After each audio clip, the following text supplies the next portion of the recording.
Bless the effort of those who struggle to make this vision a living reality. Inspire and strengthen our people that they may give time, thought, and sacrifice to speed the day of the coming beauty of Ghana and Africa. Amen.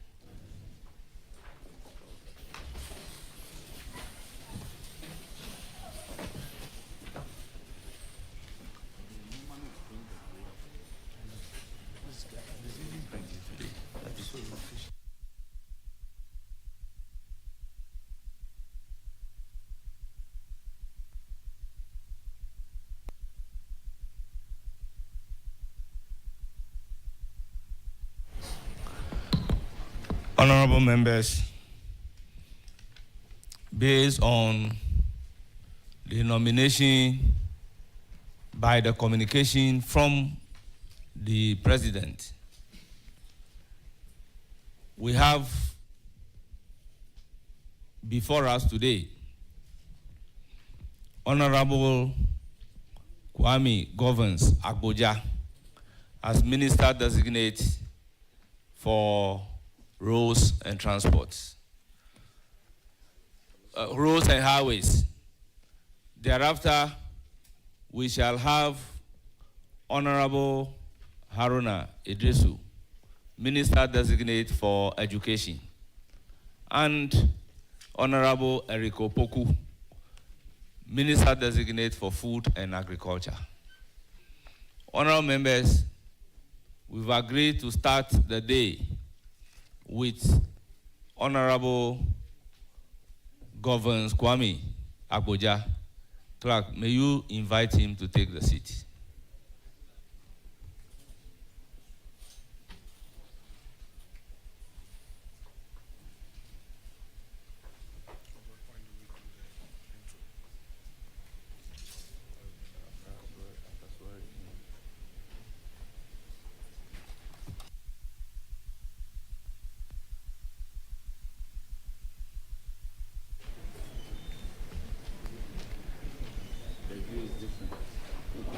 Clerk of the committee, may you proceed to conduct the swearing in.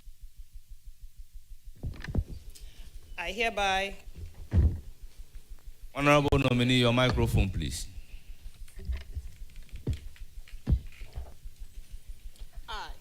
I, Governor Kwame Agbodza, Swear by the Almighty God. swear by the Almighty God That the evidence I shall give before this committee. that the evidence I shall give before this committee Touching the matter in issue. touching the matter in issue Shall be the truth. shall be the truth, The whole truth. the true whole truth, And nothing but the truth. and nothing but the truth. So help me God. So help me God. Thank you.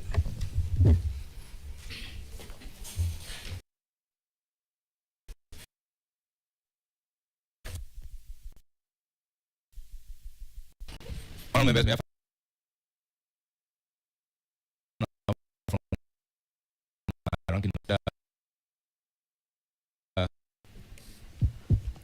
Chairman, rightly so.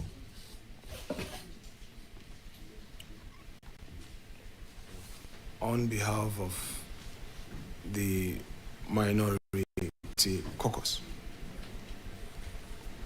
first we congratulate our colleague on his nomination, and also to say that we have noticed from the communication coming from the presidency that this time the letter was duly signed by Mr. President himself.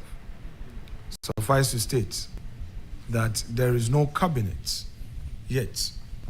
So we want to draw the attention of Mr. President that in his letter, since there is no cabinet, he couldn't have copied secretary to cabinet. And we noticed from the letter that he's copied the Vice President, Jubilee House, the Chief of Staff, Jubilee House, and also the Secretary to Cabinet. There is none. Having said that, Chair, we also would want to express a view on some 3 important national issues. Honorable Ranking, I recognize point of order.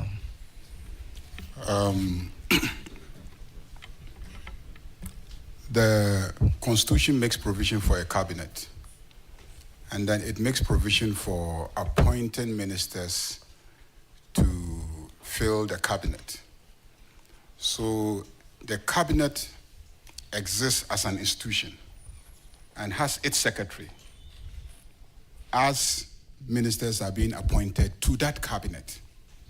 So you cannot say that because the cabinet.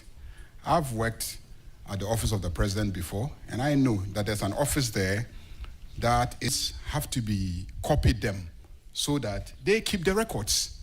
So please, this level of trying to belittle everybody and create an impression that people don't know what they are about must stop. And secondly, I see that you're about to read to order 267, Honorable, 1 and 2. Honorable Ayarga, your first point is well taken. Yes. We cannot preempt what you have to do. So I agree with you that cabinet exists as an office. So in the Constitution, and whatever letter that you are writing, at least you should make provision for a copy to be given to that particular office. So, Honorable Ranking Member, may you proceed with your... Chairman, are you on a point of order? Yes, please. On what Honorable Ayariga said. What is your point of order? Yes, let me refer to my colleague to Article 76 of the Constitution on the establishment of a cabinet. It says that there shall be a cabinet which shall consist of the President and Vice President and not less than 10 and not more than 19 ministers of state. 2, the cabinet shall assist the President in the determination of general policy of the government. 3, talks about there shall be a secretary to the cabinet who shall be appointed by the President. As we speak, all appointments duly made by the President has been communicated to the country. We don't know of any appointed secretary to the cabinet as envisaged under the Constitution. So if a letter is written to the Speaker and copied to the secretary to the cabinet, who is unknown, so it's right for the leader, minority leader, to have raised that. We don't have a secretary to the cabinet duly appointed in accordance with the Constitution. We don't have to. We know there's a secretariat, but who is the secretary to the cabinet? Who was copied? So let's... I think from the discussion, the Constitution is very clear that there shall be a cabinet. There shall be a secretary. And a letter is written, copied, cabinet. I do not see anything, our normal practice, that a copy of the letter. So, honorable members, can we make progress?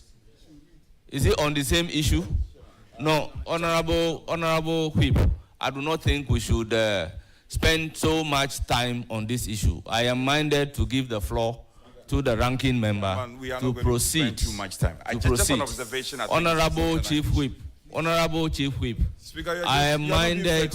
No, I am minded to give the floor to. Honorable Mama Ayariga said. Honorable Chief Whip. I am minded to give the floor to minority leader. No. To Speaker, are you proceed. saying you will allow me to speak? Is that it? You will speak later. No, I want to speak now. I insist I minority speak now. leader, no, proceed. It's important I speak. It's important.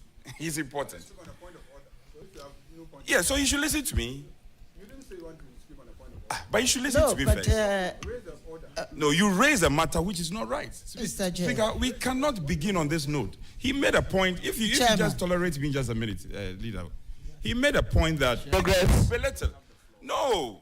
Honorable minority leader, you have the floor. Us. We are members of this committee. Respect us. Respect my opinion. Listen to me. I respect the chair. Honorable members. I do respect the chair. Honorable members. I intend to manage the proceedings today. Having taken a point of order, I have given the opportunity to my left side to also come in. And after that, I do not want us to engage in a banter on a preliminary issue. That is why I pleaded with you that let's give the floor Yes, to the minority leader to proceed. I concede, please. Why? If for nothing at all, at least we listen to leaders. Chairman. When we meet, we listen to Mr. leaders. Chairman. Just a small point. No, let's just try and tolerate each other here. No. What is all this? If you had allowed me, just a minute. Yes, we would have but gone you were forward. allowed. You should Mr. be Chair. allowed. I should not be allowed. Honorable, we should be debating point of order. A point of order has been raised and have created the opportunity to my left side for a response. And once a response has been given to the point of order, we should proceed. If it's the case that you don't listen to me, that's fine. I'll give it to you. Mr. Speaker, But my Mr. colleague, Speaker, my senior colleague, I think he Honorable doesn't Ayariga, have the floor. used the word Mr. Chairman, seeking to belittle. we need That to word should be understand that withdrawn. this is an extension No, of he shouldn't Parliament. be allowed to be using those words on the This minority is an leader. extension of It's most Parliament. unfair. He It's ought not to fair. understand that. He's been a member of this Speaker, Parliament it's for not 4 fair. terms. He was out of... You didn't give him the floor yet. Do not have the floor. He doesn't have the floor either. You see, the minority leader has the floor. So please, Chief Whip, just give the minority leader the opportunity to this thing. Speaker, you know, in fact, I really wanted to make a word used by Honorable Ayariga, Honorable Chief Whip. saying that the Honorable Chief He Whip. used that word. It should not be Honorable entertained. Chief Whip. No. Honorable Chief Whip. Well, The floor Speaker, you can is have your way. given You can have to your way. the minority leader on whose behalf you want to speak. And I believe he will deal with the issue. That is why I'm pleading with you that let's give the floor to the minority leader.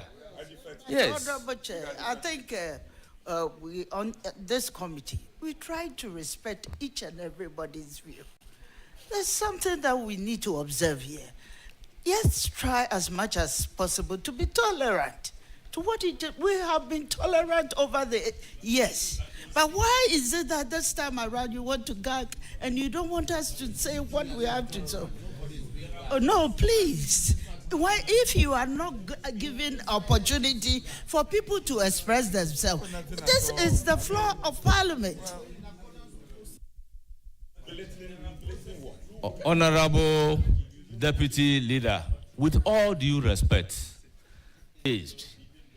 and I have given an opportunity to the other side for a response. We have taken a response to the point of order. The member speaking should be given the opportunity to continue. Mr. Chair, if there's a serious concern, obviously you should allow it to be expressed there. You should listen to each other. Listen to me. Please. Speaker, listen to me.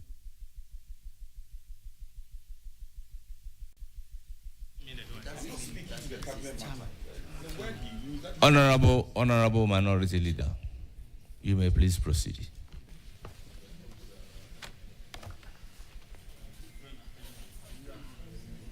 So, Chairman, as was earlier observed, I need to reiterate on behalf of the Minority Caucus that we are pleased that upon raising constitutional objections to the earlier communication from the presidency, the right thing has been done. This time around, Mr. President himself has signed the letter, which letter is dated the 16th of January 2025, signed by himself with his full name. However, we are some other matters contained in the letter, one of which is the fact that this letter has been copied to the Secretary to Cabinet Office, Jubilee House, Accra. in view of Article 76, 77 of the Constitution, which I hereby, with your leave, proceed to read. 76(1), quote, and not more than 90 ministers of state.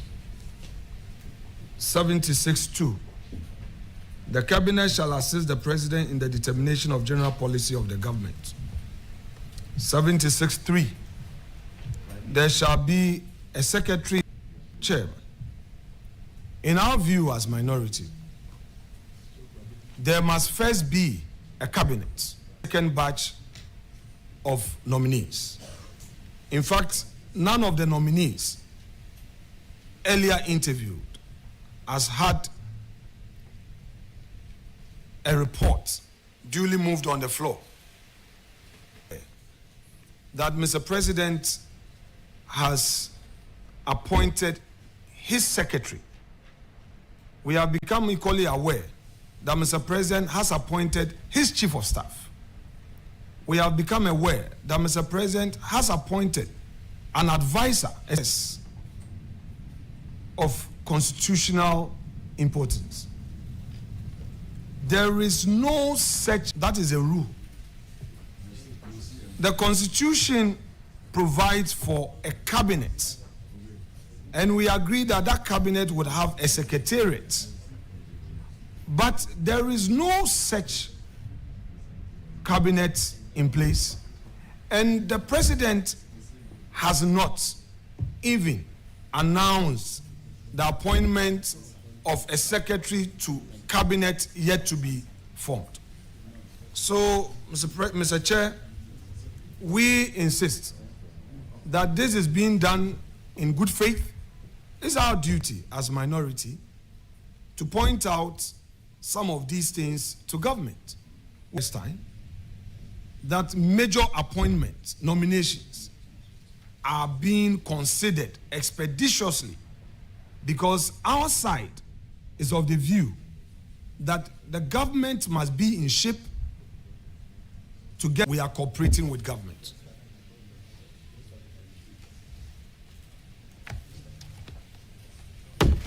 Chairman, with a matter of national importance. And this matter is rooted in the case of Theophilus Donko versus the Attorney General. It's a matter that my respected colleague Godwin Eduji Tamaklu did at the Supreme Court. The background to this matter... Mr. Point of order. The background to this matter... Mr. Chairman, point of order. It's as a result of... Point of order. Some revocation of appointments to Eduji Tamaklu.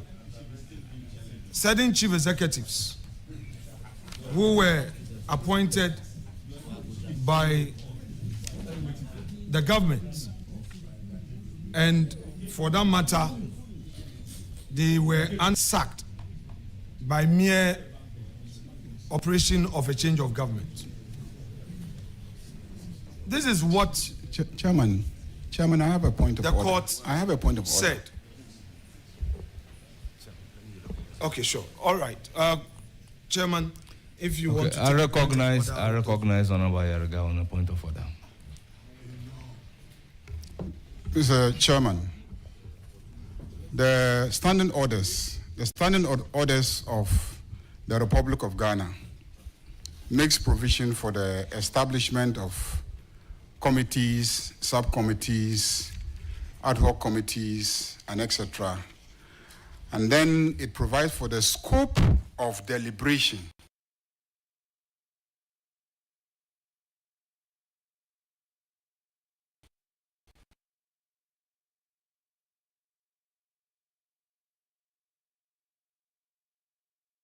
Difficult. Open your standing orders.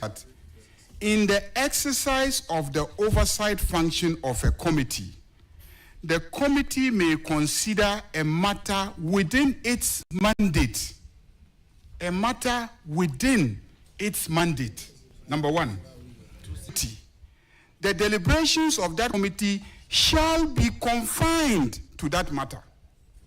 Shall be confined to that matter.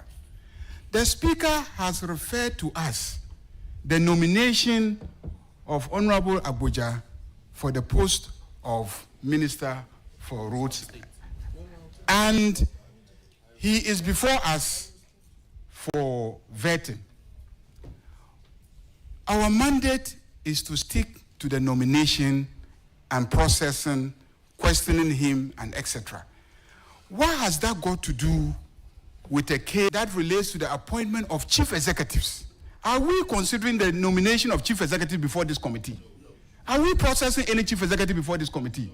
So how does the issue of how chief executives are dismissed, how they are appointed, the proper subject of this committee's deliberation this morning? You see, we cannot, every morning that we can, when somebody objects, then you say that we're trying to be difficult. Please, we're all decent gentlemen and women here. Let's keep to our mandate. We are here to consider the nomination of 3 nominees that are before us. Let's stick to that. National issues, so what is not a national issue? Whether there's a toilet in my village, it's a national issue. Whether there's water flowing in my hometown, it's a national issue. Because everybody can decide what he defines as a national issue. But we're not saying that it is not even a national issue. We're saying that by our own standing orders, it is not a matter properly before us as a committee. And we are not mandated as a committee to consider it. Honorable members, a point of to Honorable Chief Whip. I listened to our colleague, our senior colleague, Nominee Ayariga, when he copiously referenced the orders. And 217, of the orders. It's happening whilst the nominee is here. Because 217, there is inherent subject matter committee. And these committees have not been constituted yet. So if you are doing a summon, what the leader said is wrong. The deputy, the leader, the minority leader is seeking to raise a national issue. And it will not lie in your mouth to gag him. Earlier on, would you listen to me? Morning seeking to belittle and also use this as a platform to make all sort of commentaries. We think it's most unfair. He should be tolerant a bit. Speaker, the point I'm essentially making, would you listen to me? Would you listen to me? Honorable members, order. Chairman, so let's go. Order. Yes. Let there be order. Honorable members. It is interesting he's going by a strict interpretation of the rules. Well, then let's Honorable Chief Whip. Order 217. Honorable Chief Whip, hold that we have the presence of the Marshal here. So let's observe some order. Yeah, with respect, I'll just conclude. I'll just conclude on this matter. On the matter raised by our colleague, he should just be tolerant and listen. I'm just concluding. Okay. So I'm saying that interpretation was not. So let's go back to the rules. Look. So Speaker, our colleague is incoming. You are not even supposed to be in Our Parliament. colleague is incoming. He has not come yet. He's incoming. He should be tolerant. He should tolerate the minority leader and listen to him. Allow the minority leader to raise all the relevant national issues. Speaker, that will be all. That will be all. Thank you very much. You see, honorable members, to do certain things in the House, the minority chief whip, that Honorable Osei Nyako, Honorable Kofi Mafu are admitted as the subject matter committee members on roads and highways. Honorable members, let us not create the impression. 217. Order 217 has been complied with. Equally, I have the list of the members from the majority side on the subject matter committee members. The impression is created in the general. Let us not give credence to that kind of misinterpretation. I can move further on education. We have Honorable Doctor as the subject matter committee members. Now, on Agric, we have Honorable Brian Achampong and Honorable Dr. Isaac Yao Opoku. Mr. Chairman. You don't have the floor, Honorable Brian Achampong. So, on this note, what I intend doing is that if there is a point of order, I will give room for a response to the point of order. I do not expect a point of order being taken to the response or the clarification that I am making. So in my humble view, you are out of order. I want to give the floor to the minority leader to proceed, taking Leader, a cue can you from yield to the me for a second? objection raised. Well, honorable members, he has not responded. So he should be given the opportunity to respond so that if there is... In responding to the objection by my respected colleague, Honorable Mahama Yariga, I shall first lay the foundation of the issue I was raising, and I shall catapult him into giving him a reasoned response, which response I believe, Mr. Chair, will lead to you dismissing his objection. His Lordship Kote. Honorable Minority Leader. Honorable Minority Leader. The entire House is expecting me to give a ruling on the point of order raised, having listened to both sides. So if you want something to add to the point of order being raised, you are entitled to do so. Else, let me deliver a ruling on the issue. Chairman, with respect, he raised a point of order against me. And I've told you that with your leave, I shall respond. And I will lay a foundation to my response to enable you appropriately determine the matter. And I believe that if that is done, the entire committee would know that his objection was indeed not founded on any law. In relying on the Supreme Court decision, which decision I have already quoted, and the Supreme Court, speaking through my Lord Kote, paragraph 3.7, all the way to paragraph 4.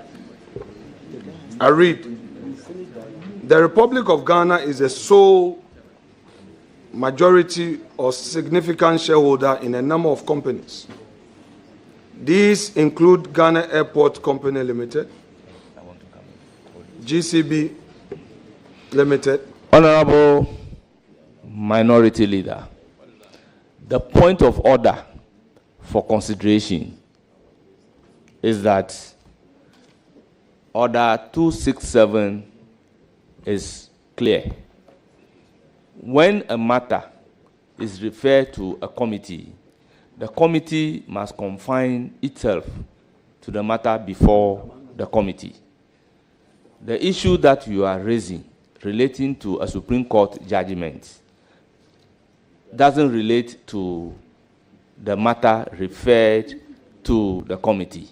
So what the committee will have to consider is whether or not, having regard to the nominee before us, the issue that you are raising relates to that subject matter. Because the referrer is for us to vet the nominee.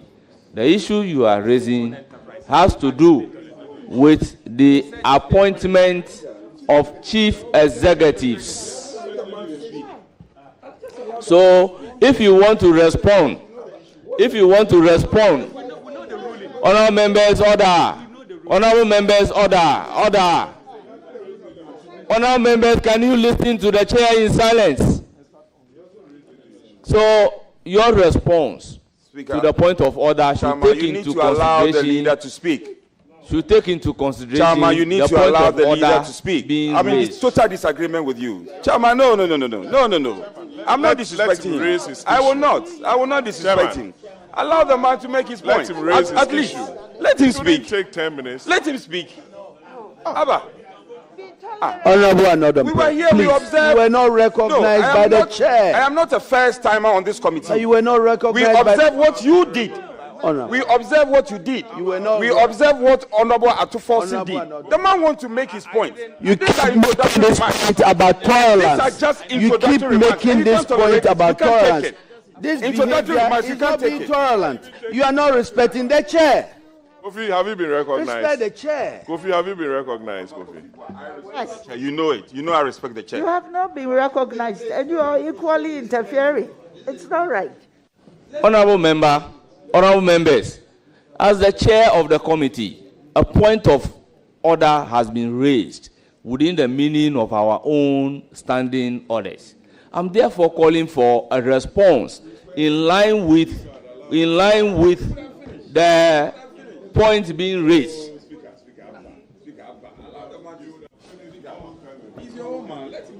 At paragraph 3.7, quote, the Republic of Ghana is a sole majority Chairman, or have you ruled on the significant matter? shareholder Have you ruled on the matter? in a number of companies. Have you ruled?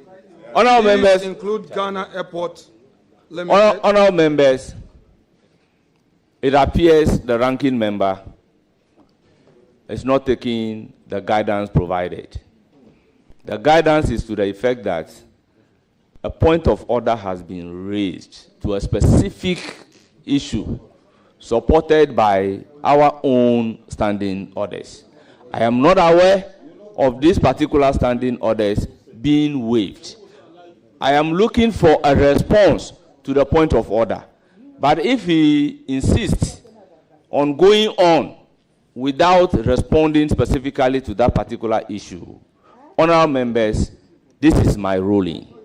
Chairman, You can we have comments to make Honorable on the Chairman. standing order? You can. Honorable Chairman,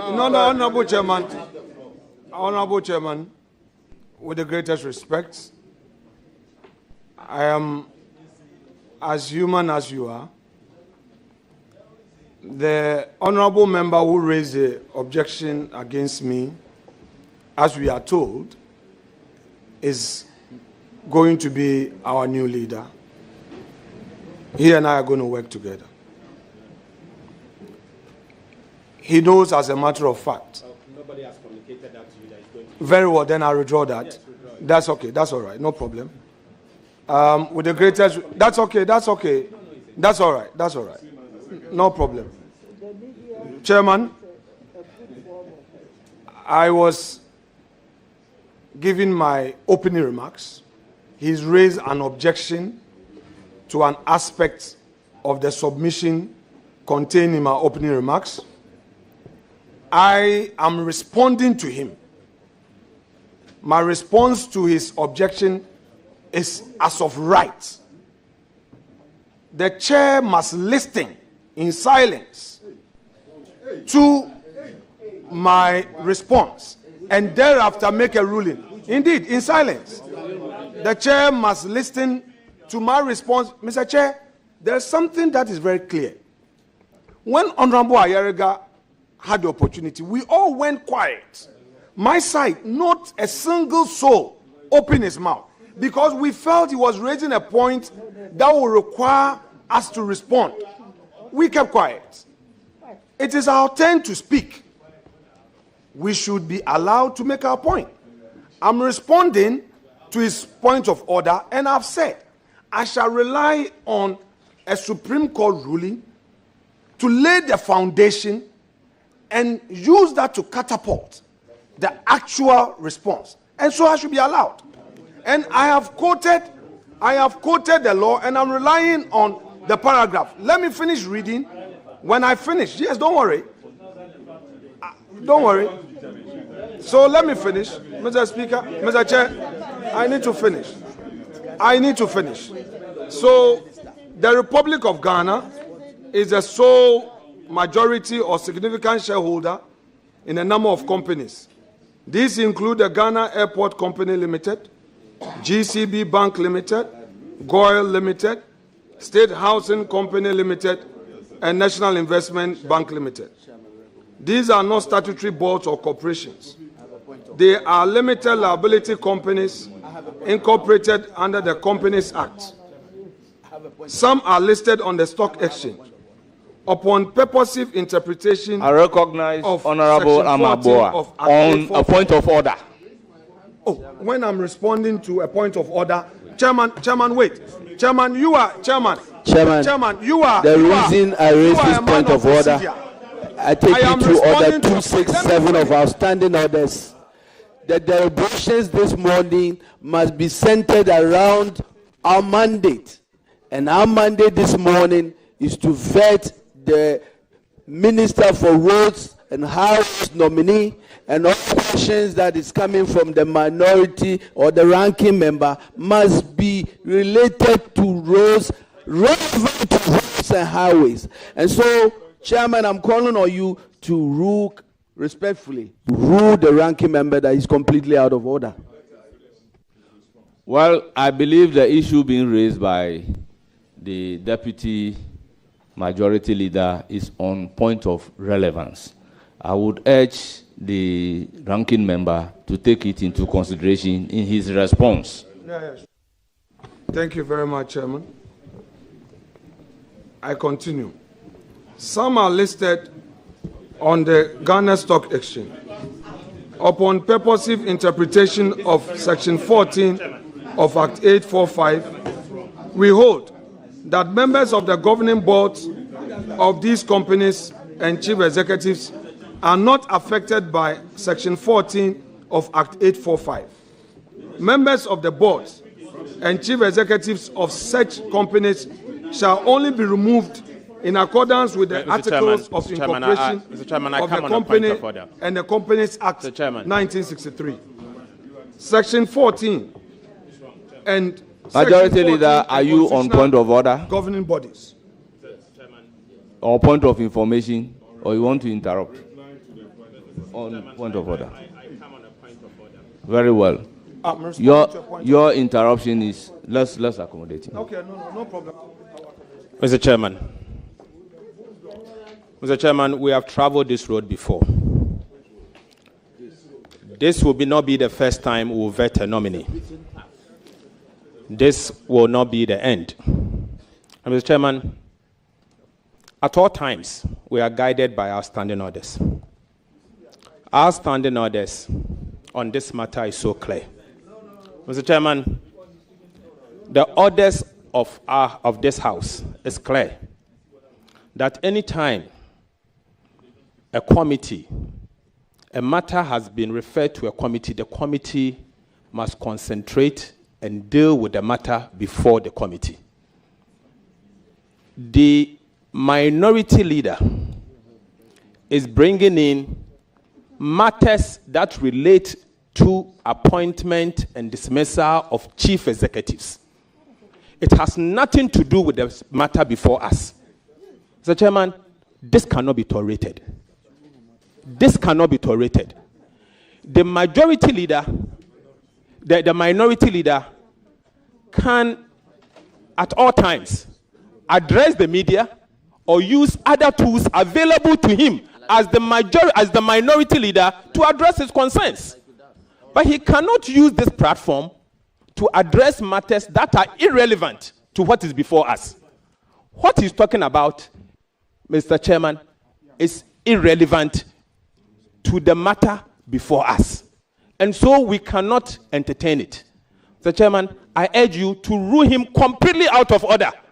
He is out of order. Please rule him out and let's deal with the matter before us. Chairman, A reply. Rule him out, because what the matter before us has nothing to do with what he's asking, what he's reading. There are other tools he can use. Parliament will be sitting tomorrow. He can come in a form of a statement or whatever he wants to do. But as we sit here, we are here to vet the minister responsible for roads. The minister responsible for roads. Let's deal with the matter. The man has been sitting here for how long? For 1 hour, dealing with preliminary issues. This is not the platform, Mr. Chairman. Mr. Chairman, be strong and do your job.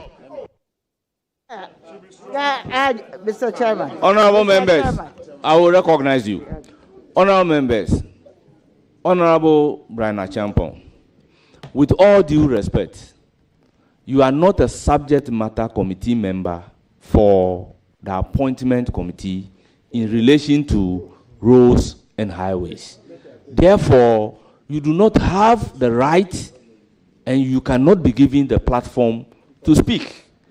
I am told by the list provided by the whip to the effect that you should be recognized as a subject matter committee member for Agric.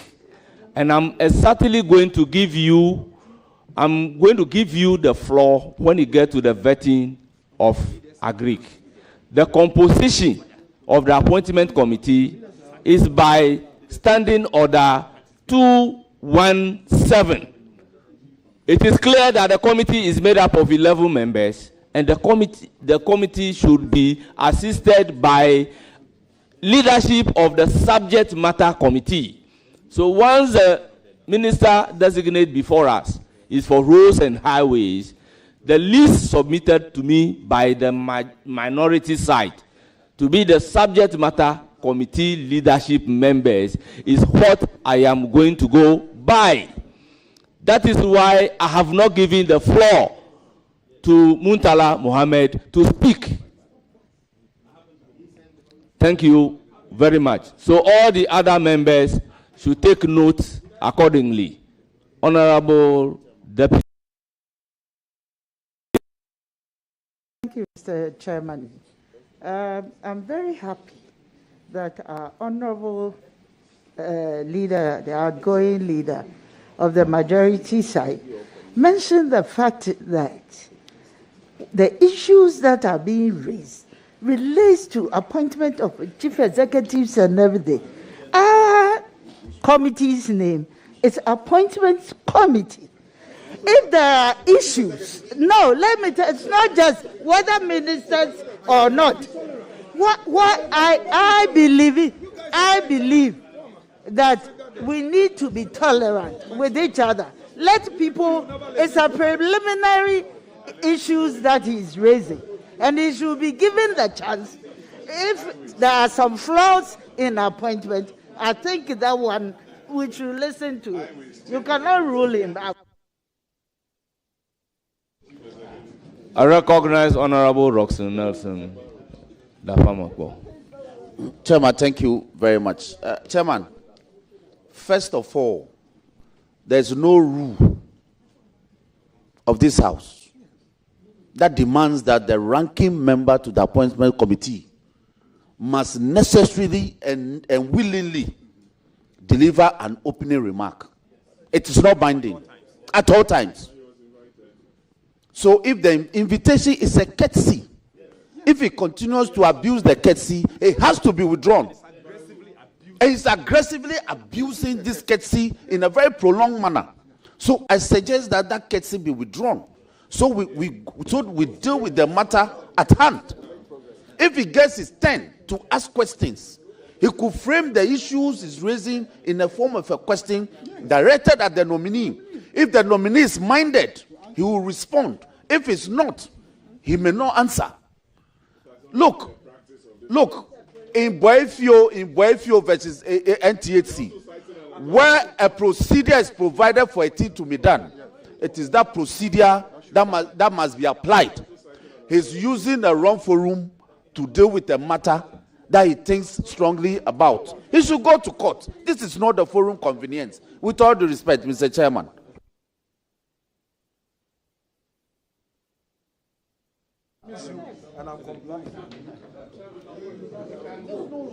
Okay. Let me hear from the ranking member on roads and highways. Thank you very much, Mr. Chairman. Mr. Chairman, well, this is my first time joining the committee for the vetting of the nominee. I don't want to think and I don't want to believe that this is exactly what happens when the committee meets to vet. I believe all of us are members of parliament, and at a point in time we have to accommodate each other. I've seen the back and forth. We've been spending almost an hour going back and forth. I would suggest it's your ranking. He is deputizing you.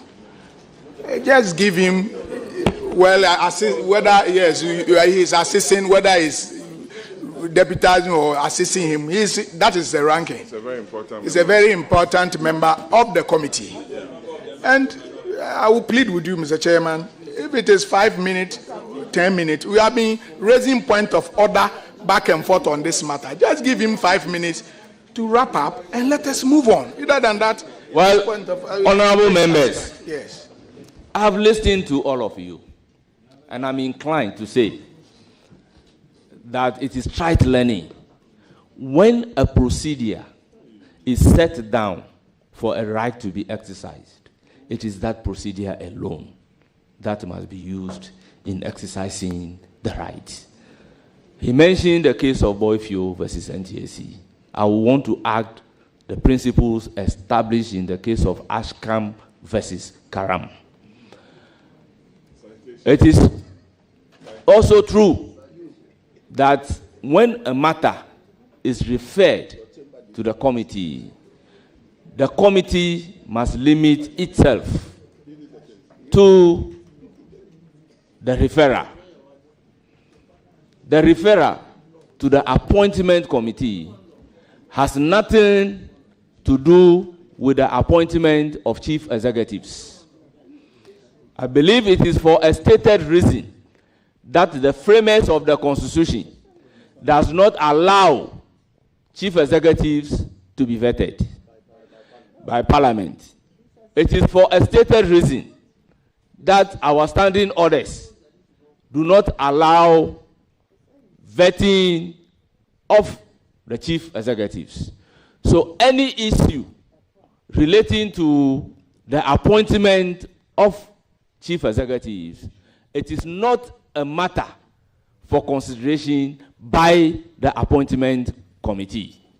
I would therefore urge upon the ranking member not to introduce any matter which is not within the ambit of the appointment committee. Let's limit ourselves to the referrer by the Speaker of Parliament, and we can make progress. Any matter which is not within the ambit of the appointment committee is hereby ruled out of order.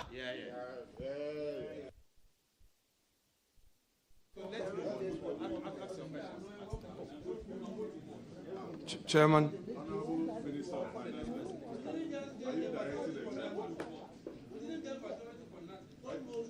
Honorable Ranking and Minority Leader, please conclude.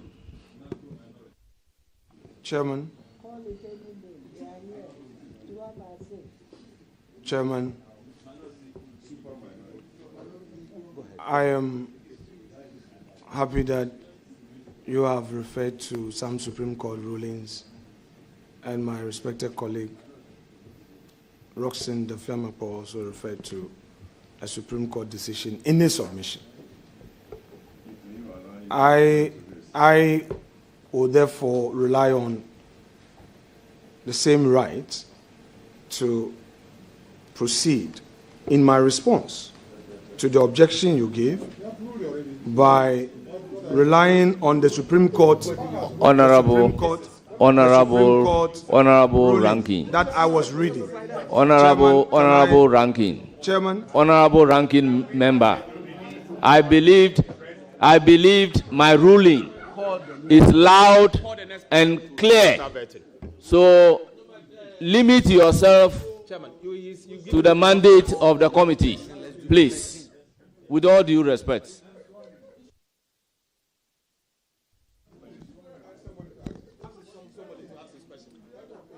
Paragraph 3.8. The Constitution establishes a number of governing bodies for public services. Honorable Minority Leader, These include you are Judicial again Council. out of order. Honorable Minority Leader, you are out of order. Honorable members, can we proceed? Chairman. Honorable members, can we proceed? Chairman. Honorable members, you cannot ask your members to on the mic. Chairman. Honorable members, let's proceed. Chairman. I would call on Honorable Mahama Shaibu to start his question. Chairman. Thank you very much. Chairman.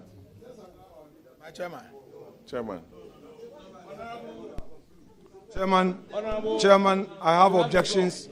Chairman. Thank you very much, Chairman. Chairman, I object. Honorable Nominee. Chairman, I object to the conduct. Congratulations, Honorable so Nominee. Honorable Chairman, we cannot go. Honorable Nominee. We cannot go on. Congratulations. In this way. One more time. No. Don't do this too, Chairman. No, you can't do this. It's not going to happen. It's not going to happen. No, it's not going to happen. I've looked through your CV. It's not going to happen.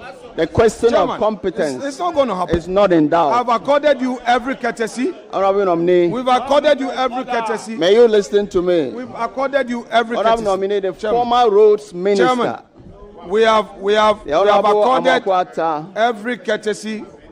Your approach is not what we had agreed on. And he said that yes, the NDC government had left behind 1. Honourable members, I intend to suspend the sitting for 5 minutes. Thank you.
All members, meeting call to order. All members, let there be order.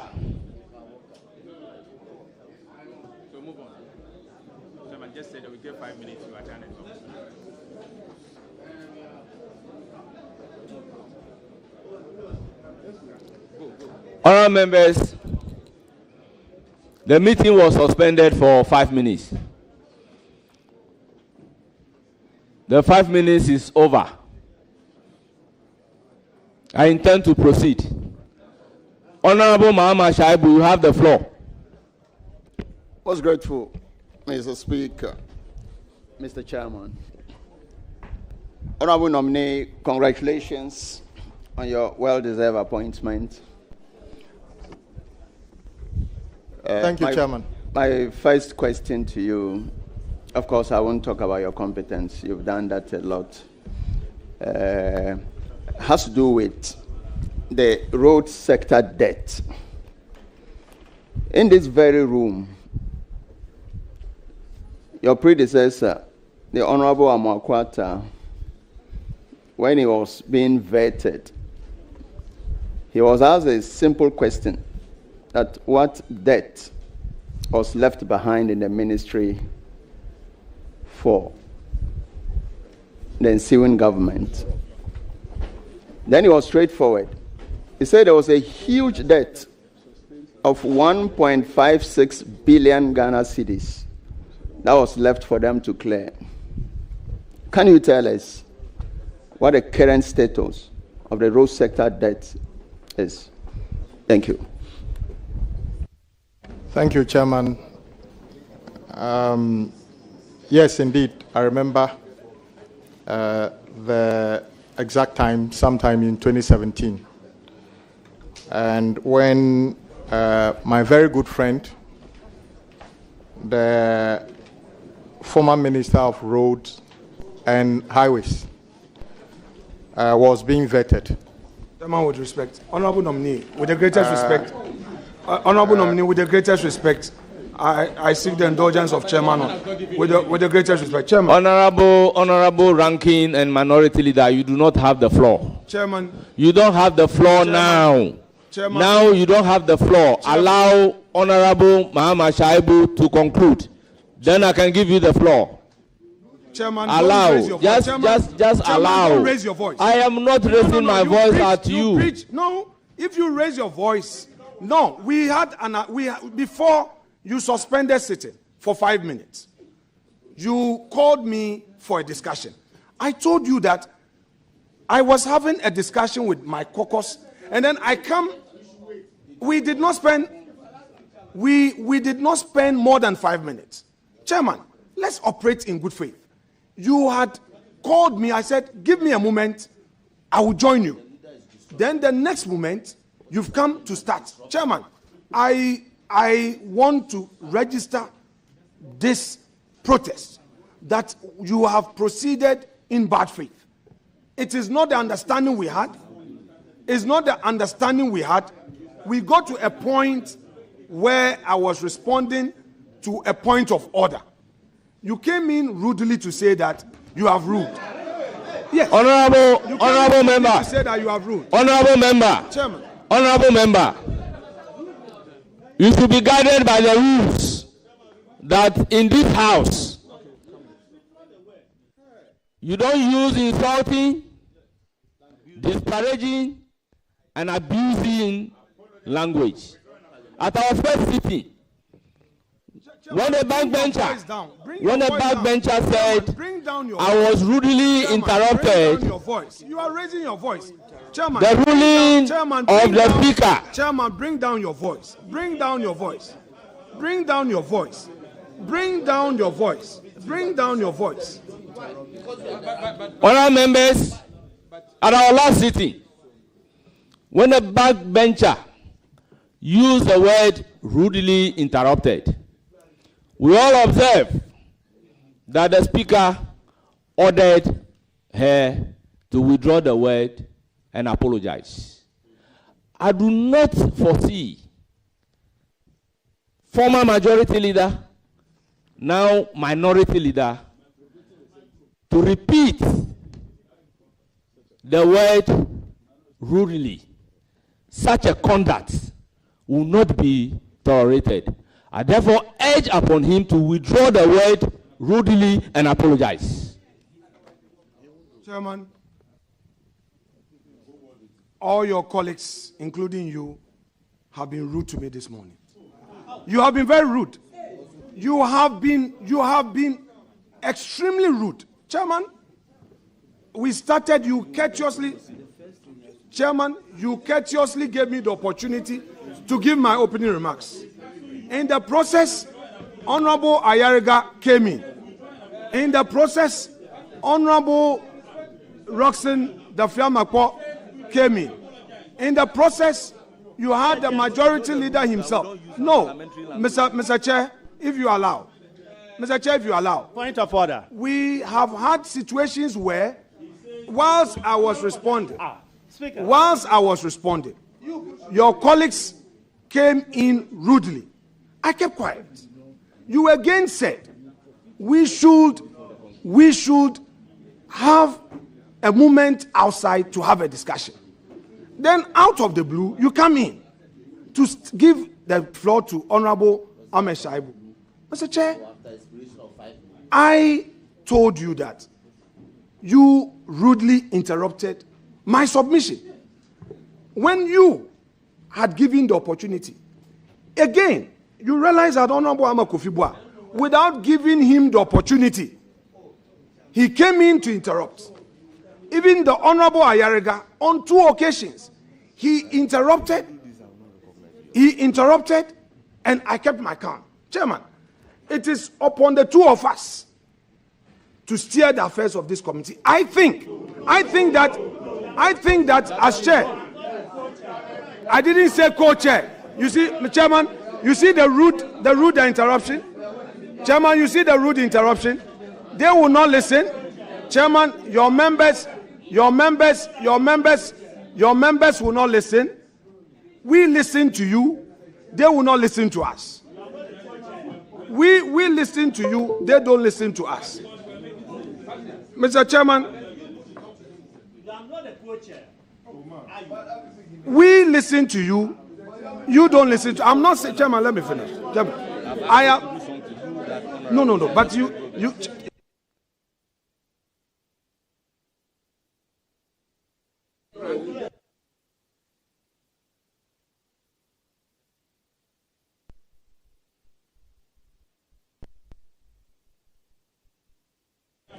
Honourable members, order.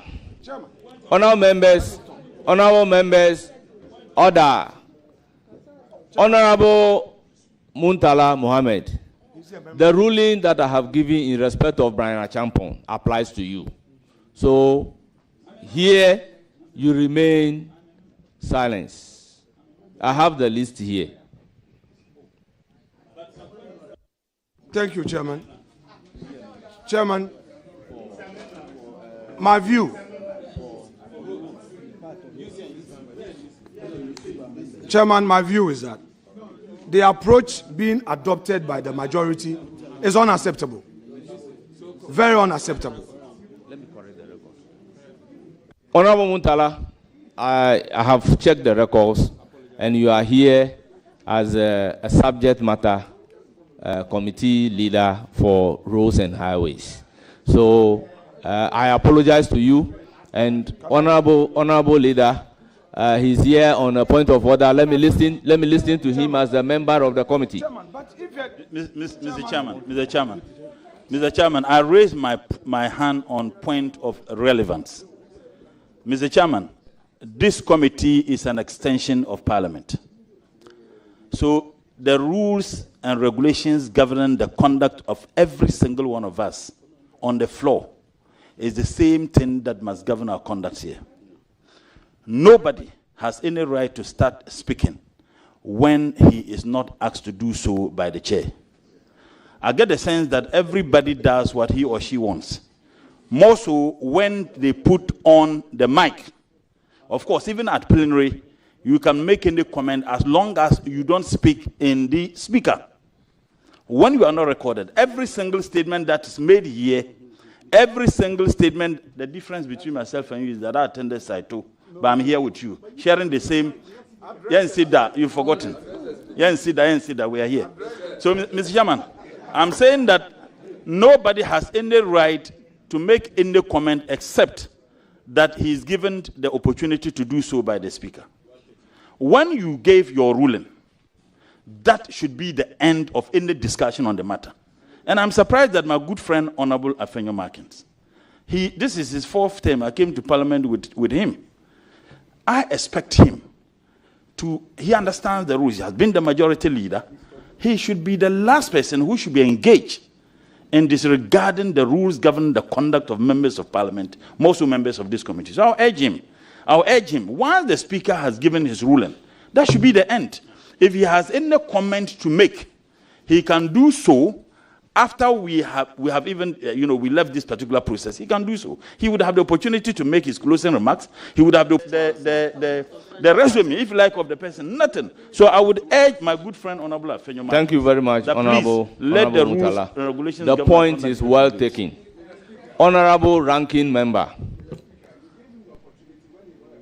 No. You see, Honorable Brian Achampong.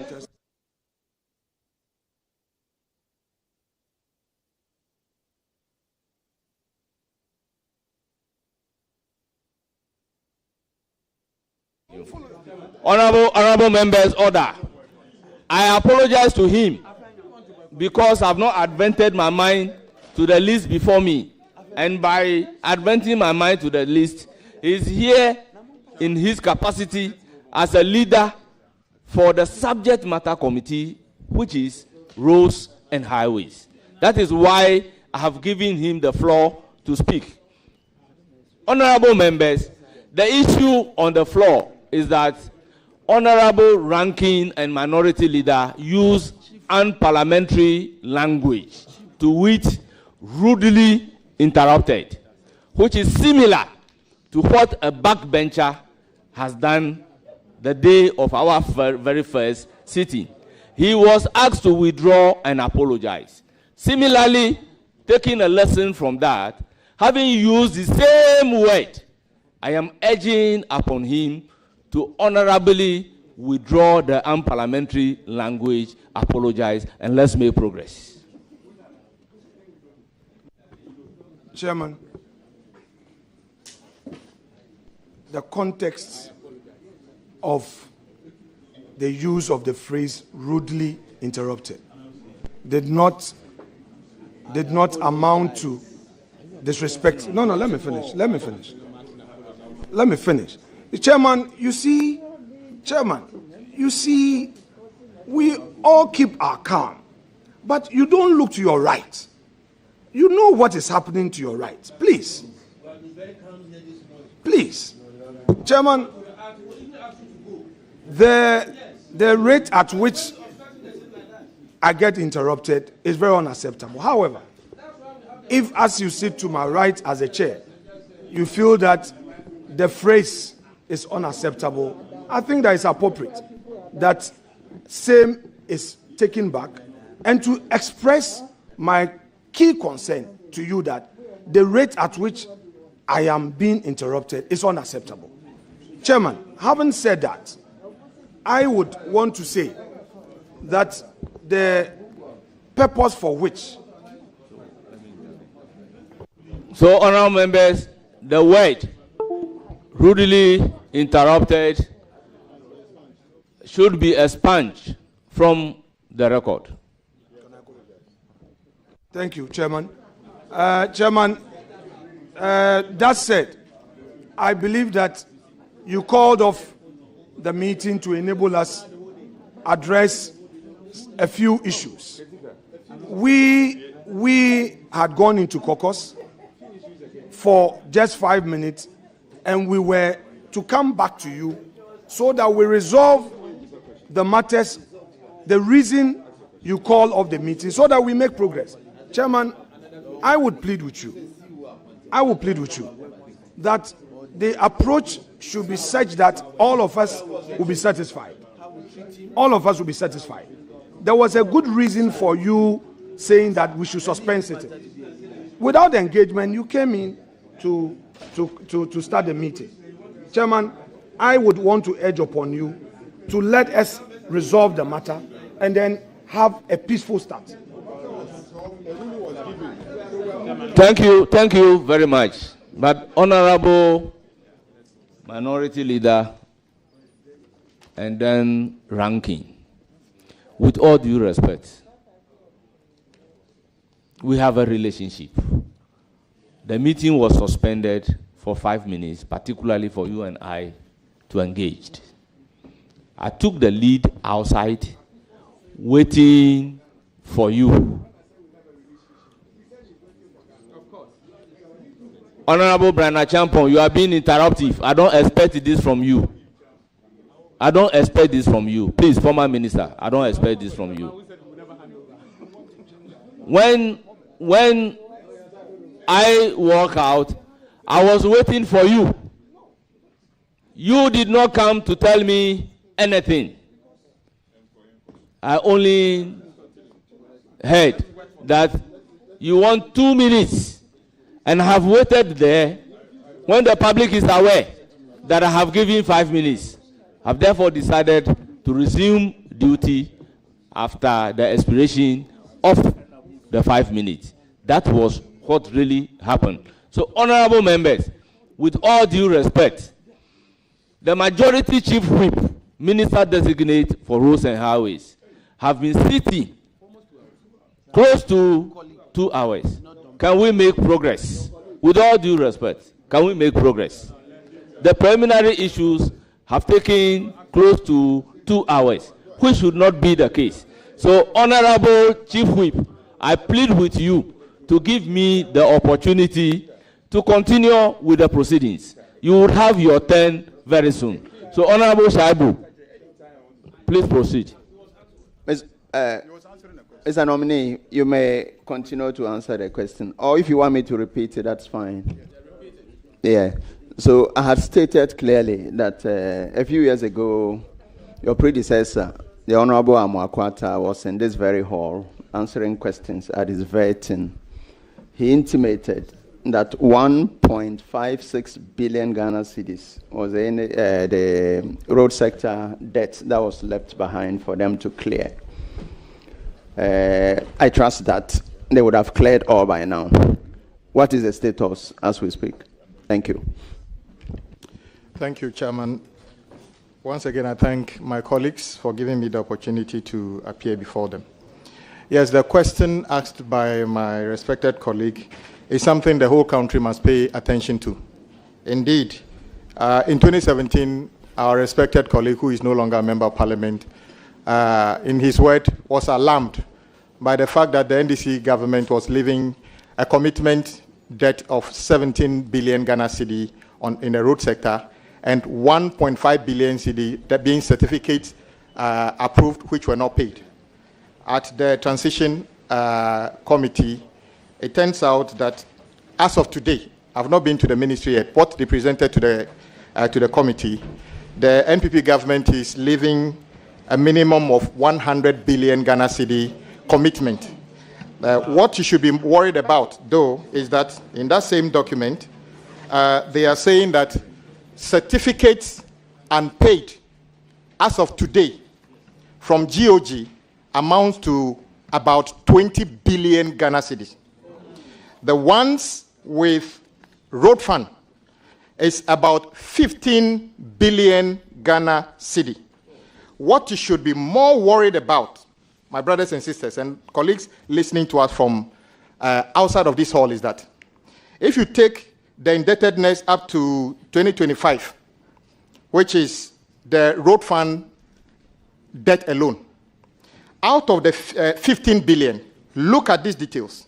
In 2018, we were owing about 113 million Ghana cedi. The interest on the 113 million Ghana cedi this year will be 665 million Ghana cedi. The debt was 113. The interest on the 113 is 665 million. When you take 2019, 210 million. The interest on the 213 million is 960 million Ghana. 2020, we were owing 424 million. The interest on the 424 million is 1.5 billion. 2021, the debt was 616 million. The interest on that is currently 1.69 billion. 2022, 693 million, and currently 1.4 billion.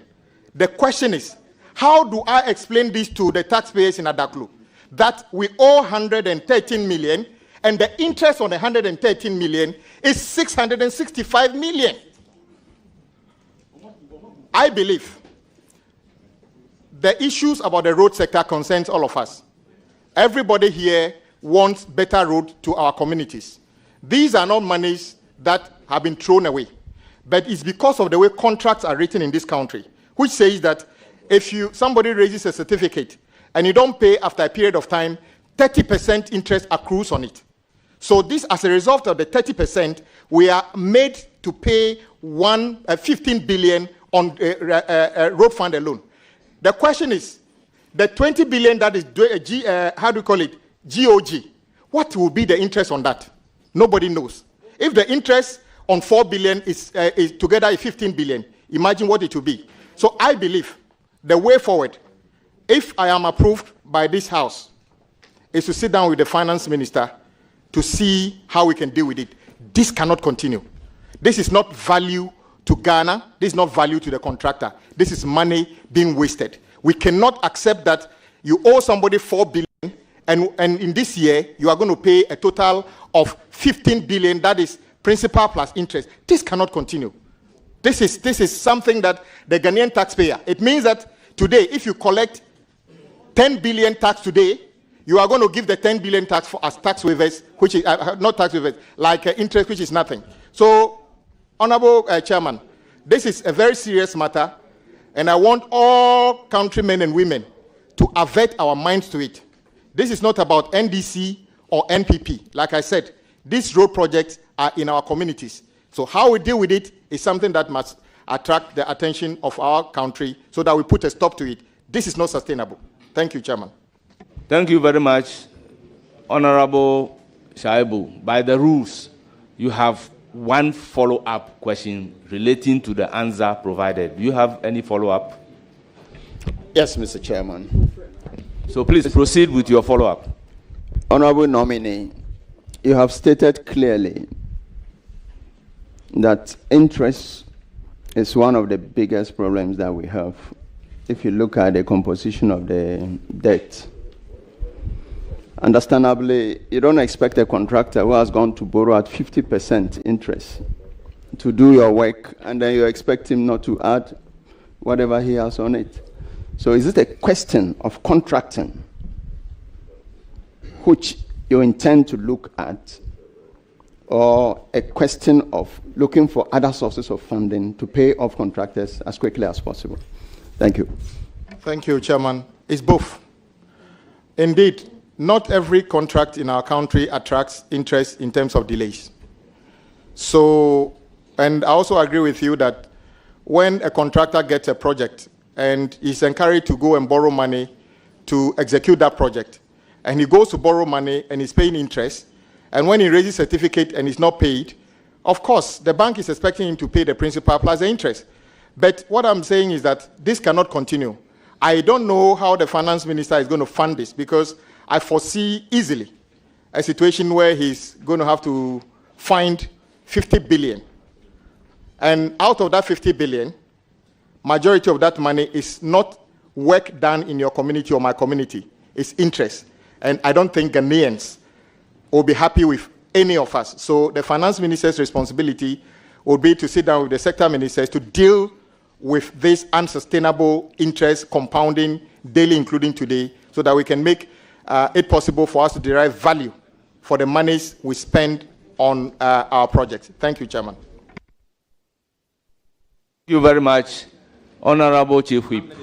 Okay, Chairman, thank you very much. Let me... No, you hold on. Chief Whip, congrats. I heard you quite well when you spoke at length looking at the interest and debt that has accrued over the years. And you beautifully also added that when this House is gracious enough to approve you, you will sit with the finance minister. That was your first statement. And then you also wondered how the finance minister will navigate in the face of the difficulties. I also know you have been ranking on the Rules Committee for a while. If you put all together, you should be telling us solutions. And being aware of all these challenges, what are some of the solutions you want to profess in the wake of the difficulties we have? Yes, we are all aware of the difficulties, the interests, and all that. What are the solutions? I heard you on your political platform and all the good things you said, referencing your manifesto and all that. Tell us some solutions. Yes, Thank you very much. I think this is a very important question. First of all, whatever solutions we have, we still owe and we have to pay. That is why I referenced the finance minister to start with. How is he going to raise the money? I don't know at the moment. It is his responsibility to raise the money. But I think additionally, what we should be doing is to sit down with the industry players, contractors, and the agencies that are awarding road contract. We need to sit down with them. The way we contract, the way we write some of the contracts have to be reviewed. Government itself need to take a step back to find out whether it is appropriate to keep awarding projects when no one knows where the projects are going to be financed. Take the 2024 budget. Go to capital expenditure section. You may realize that the entire amount there that is for capital expenditure at the road sector may not be more than 4 billion Ghana cedi. Yet, this year alone, or last year alone, the quantum of projects awarded is probably fourfold. So why is it possible to award projects 4 times what has been allocated for you in the budget? So it is something we need to work out with. And the easiest way to do this is to sit down with the industry players, the contractors, and the awarding agencies to come up with something that does not actually make the contractor worse off, because we want to build their capacity, and they're also businessmen that are employing people. And also make it possible for government to be able to pay for what we are actually contracted to do between ourselves and the contractors. So the synergy between these should be able to find us a solution that is more sustainable than what we have currently. Thank you, Chairman. Thank you very much. Leader. Mr. Chairman, I have a follow-up question. Mr. Chairman, Honorable Kwame governs Agbodza. Congratulations. Thank you, boss. Mr. Chairman, the nominee happens to be my chief whip. I've worked with him closely for 2 years. I know his competence, and he's one person I can vouch for his competence at any point in time. Mr. Chairman, in his answer, he said, so far, the immediate past government, the MPP government, has left behind contracts worth 100 billion cedis.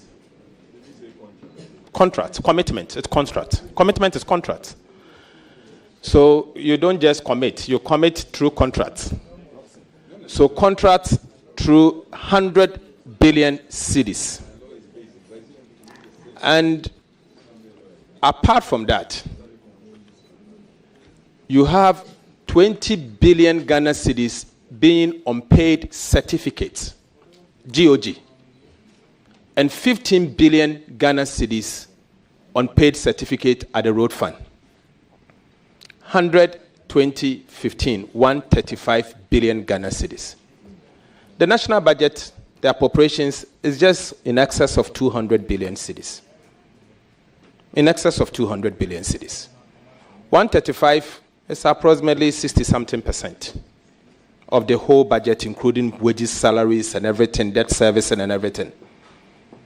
Are you trying to say that we should cede the whole budget to the road sector, vis-a-vis what has been left behind because of what the previous government has left behind.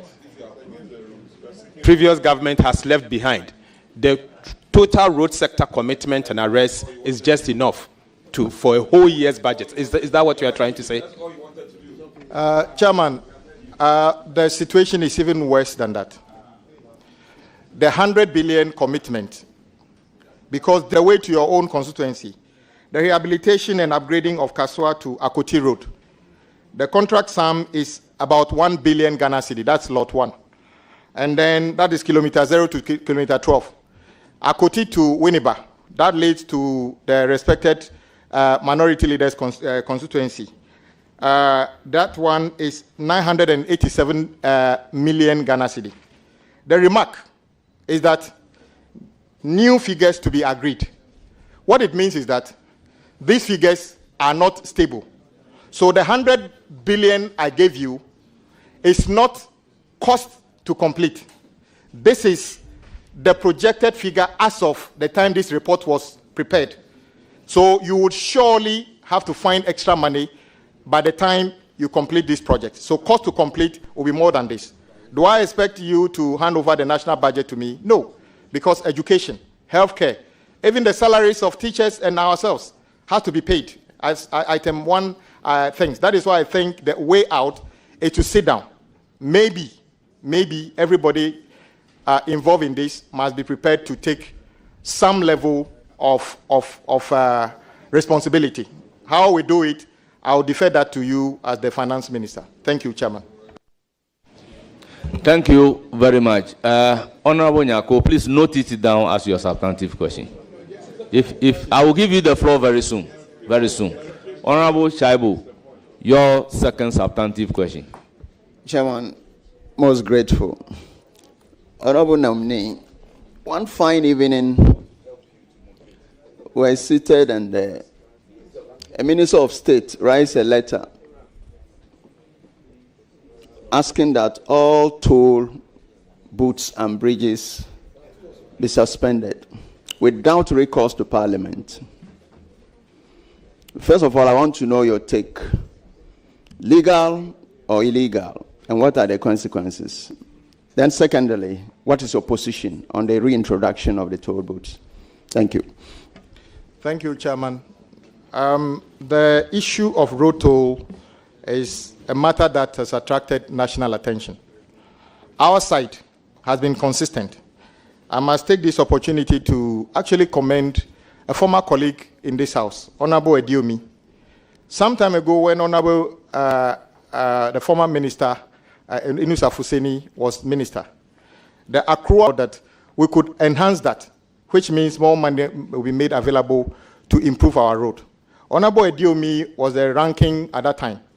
He worked with us, and we worked with the finance minister. That is why you saw the road fund accruals increase in that year to 1.25 billion, and today it's over 2 billion. When the issue of the road toll started, our side, Honorable former minority leader, together with me and the former road minister, Honorable Makwata, decided to caution government that do not cancel or suspend road toll. Let's rather find ways of plugging the leakages in terms of the collection and enhance it. Honorable Haruna and myself met Honorable Amakwata and gave our commitment that don't cancel it. Indeed, we were surprised on the day the road toll, they claimed they zeroed it. For me, it was an act of illegality. Yes, they said they just zeroed it. But it was, a road fund has got an act. It's a law. So you couldn't unilaterally do that. As a result, I believe there was some level of negligence in the way it was done. They claimed road toll was accruing about 80 million. But today, there are contractors working for government of Ghana who are owed 5,000 cedis within the roadside. Can you imagine how many roadside weed clearers will be paid with 80 million? So they cancelled it. And our side consistently stood on principle and said, bring the road toll back. yes, the road toll is coming back, but not in the form of building obstructions on the road for drivers to stop and somebody taking money from them. It will be coming back based on a technological platform that make it fair and that make it easy to collect, easy to account for, and for the public to know what the money is actually being used for. Together with the road minister, we shall come out with a policy as to how that will be done. That is my response. Honorable Mahama Shabu, any follow-up? Yes, thank you so much, Mr. Nominee. I'm glad you mentioned mechanization because one of the biggest challenge is to leave Parliament at 8 o'clock, then go and queue on the motorway for another 2 hours just to pay road toll. Glad you mentioned mechanization. How about the disabled who were fully and gainfully employed at the tolls? Will mechanization be a part of the structure that will bring them on, or you want to leave them out completely? Thank you. Yeah, not at all. I happen to be in touch with some of the former toll booth workers, and they visited me. My colleagues on the road committee know, including my respected ranking Honorable Osei, knows that we've been meeting them. Some of them have moved on, looking for different jobs, but we know some of them are there.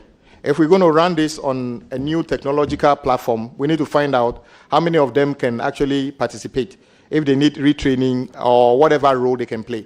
So indeed, if it's coming back, we should be able to provide opportunity for some of those who have got experience in working in the toll booths. Though there will not be toll booths, if we can re-engage them in other sectors, we should be able to do that. Thank you, Mr. Chairman. Honorable Shabu, you have the last substantive question, if any. Most grateful, Mr. Speaker. Mr. Chairman, Honorable Nominee, can you just give us a fair idea of what the road network, the quantum, the mileage is as of today, and what you intend to do to improve on the road network in Ghana? Chairman, the data from the road agencies put unconfirmed data of close to 100,000 kilometers. That is the road network in various stages. Half of that is motorable. When I say motorable, it doesn't mean they are all sealed, but they are roads you can drive on. The other half is not in a state that is very good, so we need to work on them. Indeed, there are various degrees of road. The roads leading to farms don't have to be asphalted. So we need to work out the need and find out, first of all, how we make roads motorable. Sometimes, if you check, some roads basically need spot improvement. That is, a section is in a deplorable state. Go and fix that one within a reasonable time, especially before the rain starts. If you leave it, it becomes a major problem. So what we'll be doing is to take a holistic review of the road network and see what we can do to make quick interventions to those sections that are the worst and gradually bring it up to meet those that are in the better condition. Thank you very much. Any follow-up? Chairman, I wish the nominee all the best of luck. Thank you.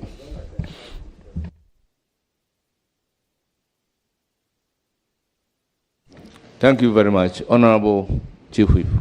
Honorable, my good friend, Cheweb, on the toll, I'm happy how informed you are. And I can testify a number of discussions I've had with you personally and your professional advice you've professed. But I'm not a prophet of doom, though. I anticipate you are going to have difficulty because you have stood on political platform to say, oh, Ghanaians are suffering, cost of living is high and all, blah, blah, blah, blah, blah. How are you going to justify the introduction of some levy or tax against all the things you've told Ghanaians? Don't be careful you don't attract the anger of the Mr. President, because Mr. President has said that the price of Kenke is going to reduce. The price of export price of petrol is going to go down. So my real concern for you, my good friend. Honorable Chief Whip, what has the price of Kenke got to do with the issue? In context of cost of and living. reference. Speaker, it's Please, important. go ahead. Speaker, be liberal. So I have a lot of sympathies. The young, handsome Adakulu, Member of Parliament, arguably very successful Chief Whip. How are you going to balance the scale? You are introducing a levy, a tax, and yet your party, who has won to become constitutional government, has said that cost of living is going to go down. Would your levy reduce cost of living or to rather increase it? And how are you going to have the confidence to introduce it? Thank you very much, Chairman. The good thing is that the reintroduction of road toll was part of what we put before the people of this country, which led to this emphatic victory. They are actually expecting us to reintroduce road toll and make sure the accruals go to improve the conditions on our road. I have never met any driver who says, I don't want to pay road toll. What I hear them say all the time is, we are paying the road toll. How come our roads are still like this? So as long as we can prove to them we are using this money to improve the conditions on our road, I am sure they will be able to accommodate. However, you are also aware that when my boss, some of the draconian taxes that are going to be removed in his first budget, those savings would make more meaning to the ordinary Ghanaian. E-levy is going, and it's a promise the president has made, and it is going. And I'm sure your constituents are going to be happy to see e-levy go. Betting tax is going, and I'm sure the young people in your constituency are going to be happy to see betting tax go. So I know you mean well together in the House and together with my colleague, Honorable Osei Nyako, and the rest of the committee. We are going to work together to make sure the reintroduction of the road toll, together with the Ministry of Finance, makes sense, it's fair, it is collected fairly, and also it is applied to things that matter to the people of this country. Thank you. Honourable members, it's now the turn of Honourable Kennedy Osei Nyako, Subject Matter Committee member. Thank you very much, Mr. Chairman. He happens to be my ranking, and today we will hold a ministry that he at the time as a ranking was vociferous. What you had believed in was you were holding government feet on fire. But I have a few questions for you. Just a quick one. I want to understand what is the difference between commitment of the ministry and the indebtedness. I want you to explain that one for me. Okay, so commitment is basically all the road projects that are active, not completed. So we put a figure, the easiest way is to put the contract sum together. That is the commitment. So if you are budgeting, you need to put money aside, knowing very well this year, 20% of road number 1 will be raised. So we put money aside through the finance minister. The debt is what is due to be paid. That is certificates cleared by consultants, either third-party consultants or agency, feeder roads, highways, urban road.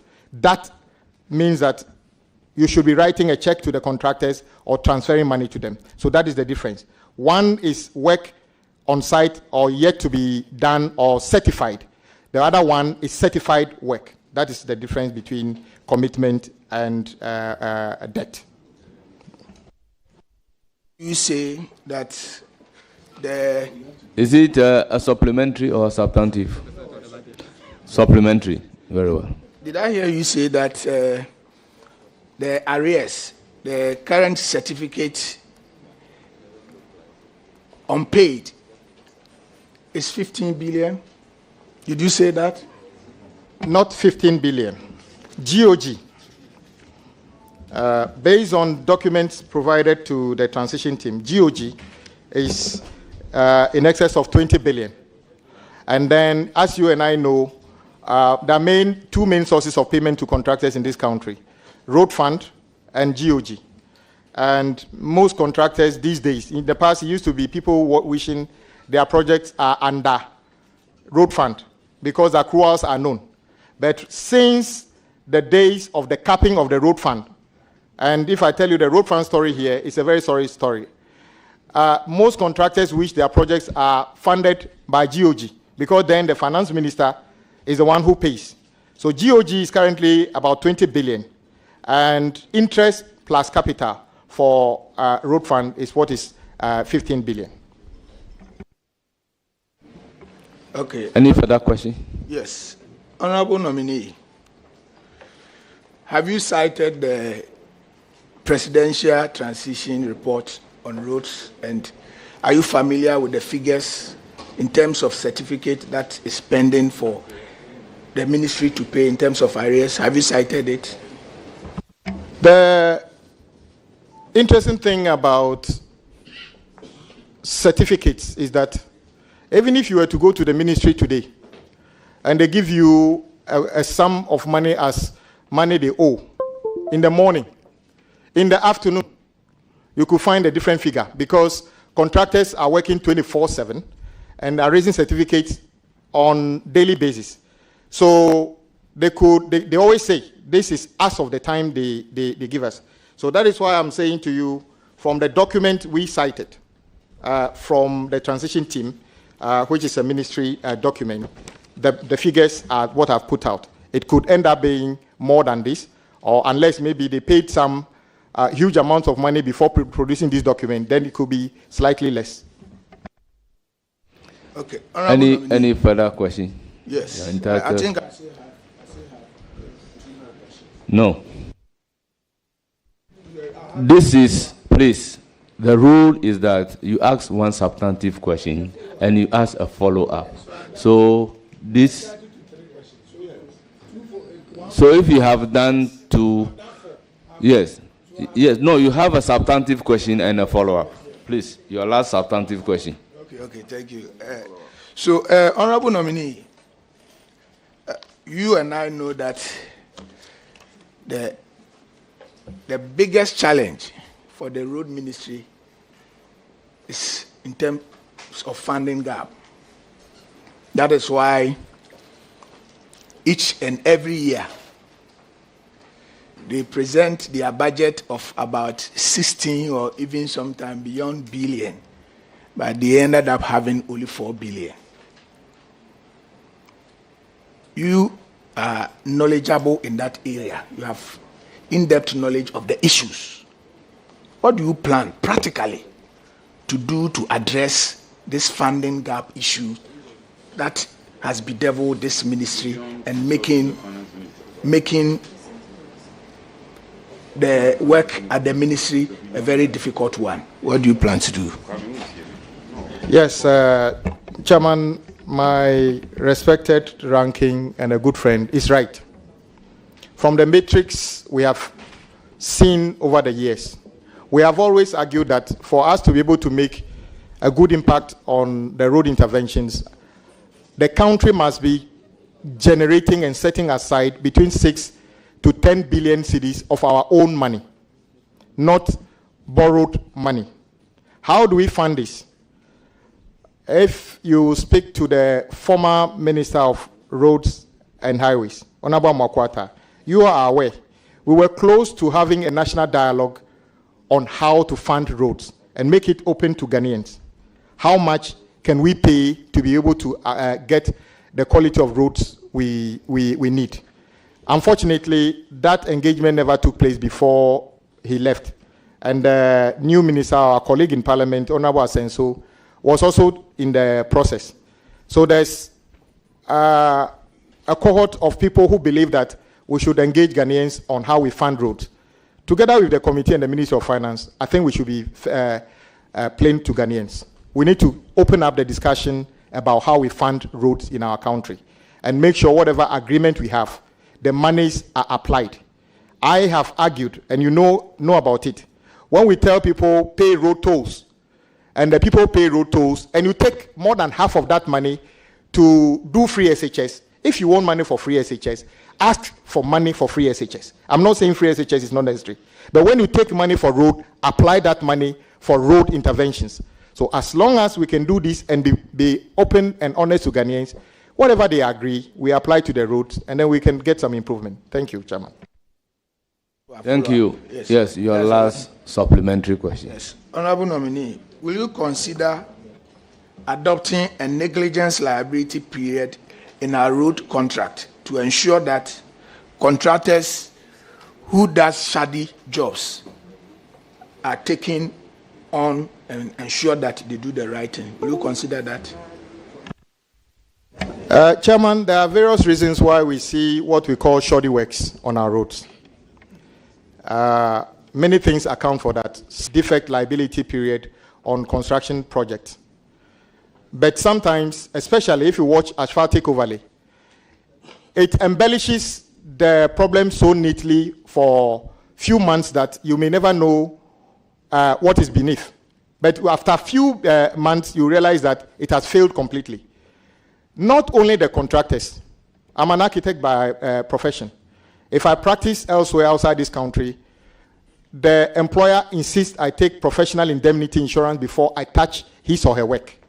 I.e., so if the work fails, he can draw on the professional indemnity to get some compensation. Is it time for consultants taking on huge government contracts to take the appropriate indemnity to cover the services they are providing? Because the Ghanaian doesn't understand why you would do a project in his backyard, a road to say, and 6 months the rain washes the whole thing away, and then we are looking for another money to come and start. So it will be a combination of these things. I've heard people talk about increase the defect liability period to 24 months. That will not necessarily solve the problem. The problem is that we need to build a capacity and put some of the risk on the back of the consultants and others, but also to encourage government to pay contractors and consultants on time to be able to execute the works within schedule. Honorable Nominee, I wish you well. Thank you very much. It's now the turn of Honorable Omar. Thank you, Chairman. My good friend, Kwame, Honorable Kwame Agbodza, congratulations. I have a question on funding, especially having listened to you about the huge... Thank you for correcting. Haven't listened to you about the huge indebtedness in the road sector. How do you intend to meet the expectations of Ghanaians, especially the new roads that we expect you to construct, particularly the Eastern Corridor, beginning from the Temamoto all the way to Yendi? Thank you. Thank you very much. Yes, I acknowledge that I come into this role with huge expectation, start more than any minister. And I must commend Honorable Makwata for that diligence. As long as he's abroad, it's another matter, because of the same thing you are talking about. Well, the president, our country. So wherever we are doing anything, he will let the people know. Indeed, we are not going to find it easy to satisfy, but what we are committed to is to make sure that whatever resources we have and apply to the road interventions, we'll make sure everybody understands what is in the kitty and what we can get. When my boss, the majority leader, sat in this chair, he painted another figure, which is something we should all be thinking about. As you know, as part of the debt restructuring, government bullet payment was just done a few weeks ago when the former finance minister told us. But there are bigger ones ahead of us that we must clear. So we would spend whatever is available to be spent on the road. But as to where we find the money, that is the responsibility of the finance minister to carry. My job is to package projects, make.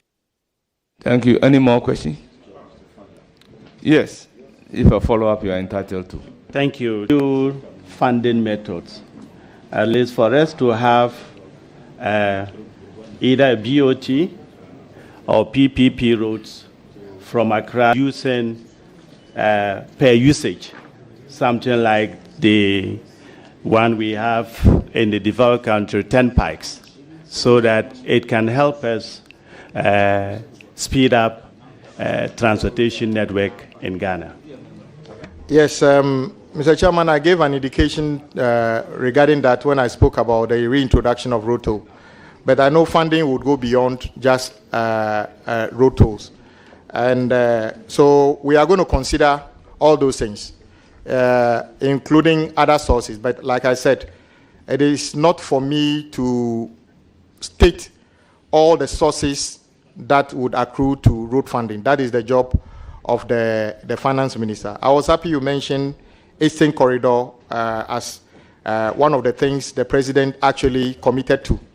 It's a project approved a loan to a company called INZAG. I'm sure they all got caught up in the debt restructuring. So if you go there, the contractors appear to be working, but the rate at which they are working isn't encouraging. So we have our work cut out to make sure we turn things around, and we are committed to doing that. Thank you. Thank you. You are done. Thank you. You want one more, then your last question. Thank you. Mr. Nominee, the President Akufo-Addo disclosed in his 2023 State of the Nation address that his government has constructed 11,974 kilometers of new road. I come from a rural constituency, Zabzugu. We have a lot of rural challenges. I don't see it. And I want to find out from you, is this true?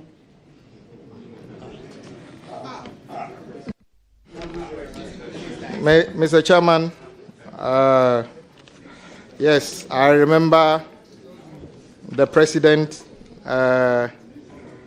appearing in the House as part of his constitutional mandate to update the House on what is happening in the country. And he made us aware of a certain figure of, at that time, new roads. It wasn't pleasant to try to contradict the president because his source of information are better than mine. But the figure 11,000 just jumped out as new roads. And my side said that was a bit less than the truth. Since then, the agencies under the road ministry attempted to adjust the figure as part of the transition. And you remember our view was that only 617 kilometers of roads were new roads, so to stay, at the time. At the transition, they provided details. At the time of the transition, the new roads constructed is 673, which is not far from the 617 we talked about at that time, because it means that few more roads have been completed. So that issue is in a record of the of Parliament that indeed Ghana did not construct 11,000 kilometers of new roads since 2017. Rather, 673 kilometers have been constructed as new roads. The bulk of the work in the 13,624.25 kilometers is regraveling and graveling. That is 6,185.90 kilometers. Thank you, Mr. Chairman. Thank you very much. It is now the turn of Muntala Mohammed, a subject matter committee. Honorable members, I am dealing with 9 on my right and 6 on my left. I am mindful of the standing order in 2177 to admit the leadership, but that one will not also make it 1-1. So allow me to chair and balance. Speaker, we will allow you. In fact, we will not just allow you. We will help you to lead and chair. But Speaker, I had already prompted you that, and in this house, you go to your left and then you come to your right, even though we are not seated as we often sit in the chamber. I had prompted you of an expression made by the Deputy Whip. So, Speaker, if you may indulge me, you have gone there. If you may allow the Deputy Whip to have a bite, and then you are not the chairman. Are you the chairman? Muntala, are you the chairman? You are not even a member of the committee. Honorable Chief Whip, I have numbers before me, yes, which I will have to balance. So I'm saying that on this occasion, I'm taking 2 and then coming back to. I will balance the number. Whoever should speak. Are you going by any ratio? Able to speak? Yes, yes, certainly. It will not last. It will not last. Honorable Muntala, you have the floor. Order. Thank you, Mr. Chairman. Honorable Nominee, congratulations. My question is simple. In your first year, will you concentrate on completing the abandoned roads or incomplete roads, or you do it alongside with awarding new contracts? And I ask this question because there are several roads that have been working on for several. The Eastern Corridor one, for example. I have an interest because if the road is completed, it takes me lesser time to travel from Accra to my constituency in Tamale, and it opens up the place. And also there are some roads in Tamale Township that are not, completed. So I want to know whether you will concentrate in completing those incomplete roads, or some of them abandoned, or you would do that alongside with new roads. Thank you. Thank you, Chairman. The President has already given an indication that he will complete ongoing projects. So we have made that commitment and we intend to follow that.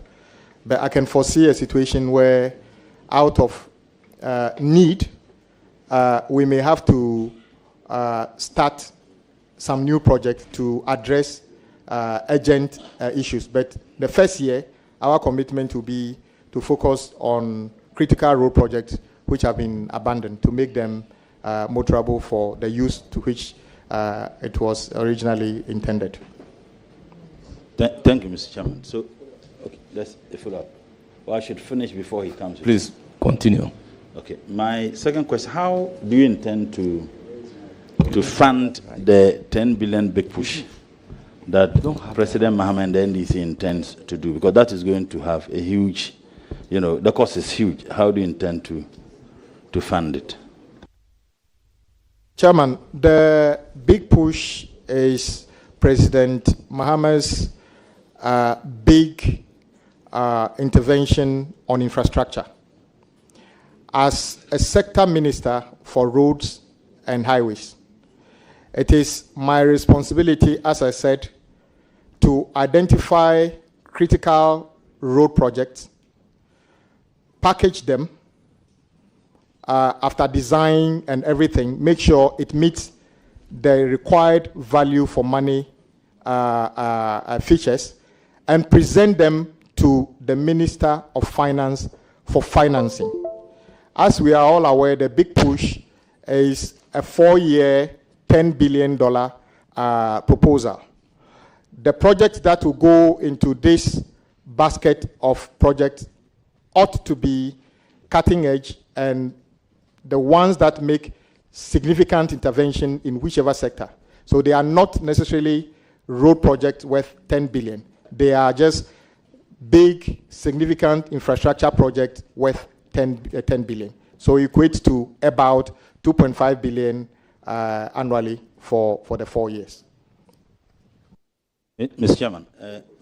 Do you have a follow-up Yes, a follow-up on that. There's a follow-up on that. Then you can ask your follow-up question. Okay. Then I will recognize the chief. Okay, Mr. Chairman, on a follow-up.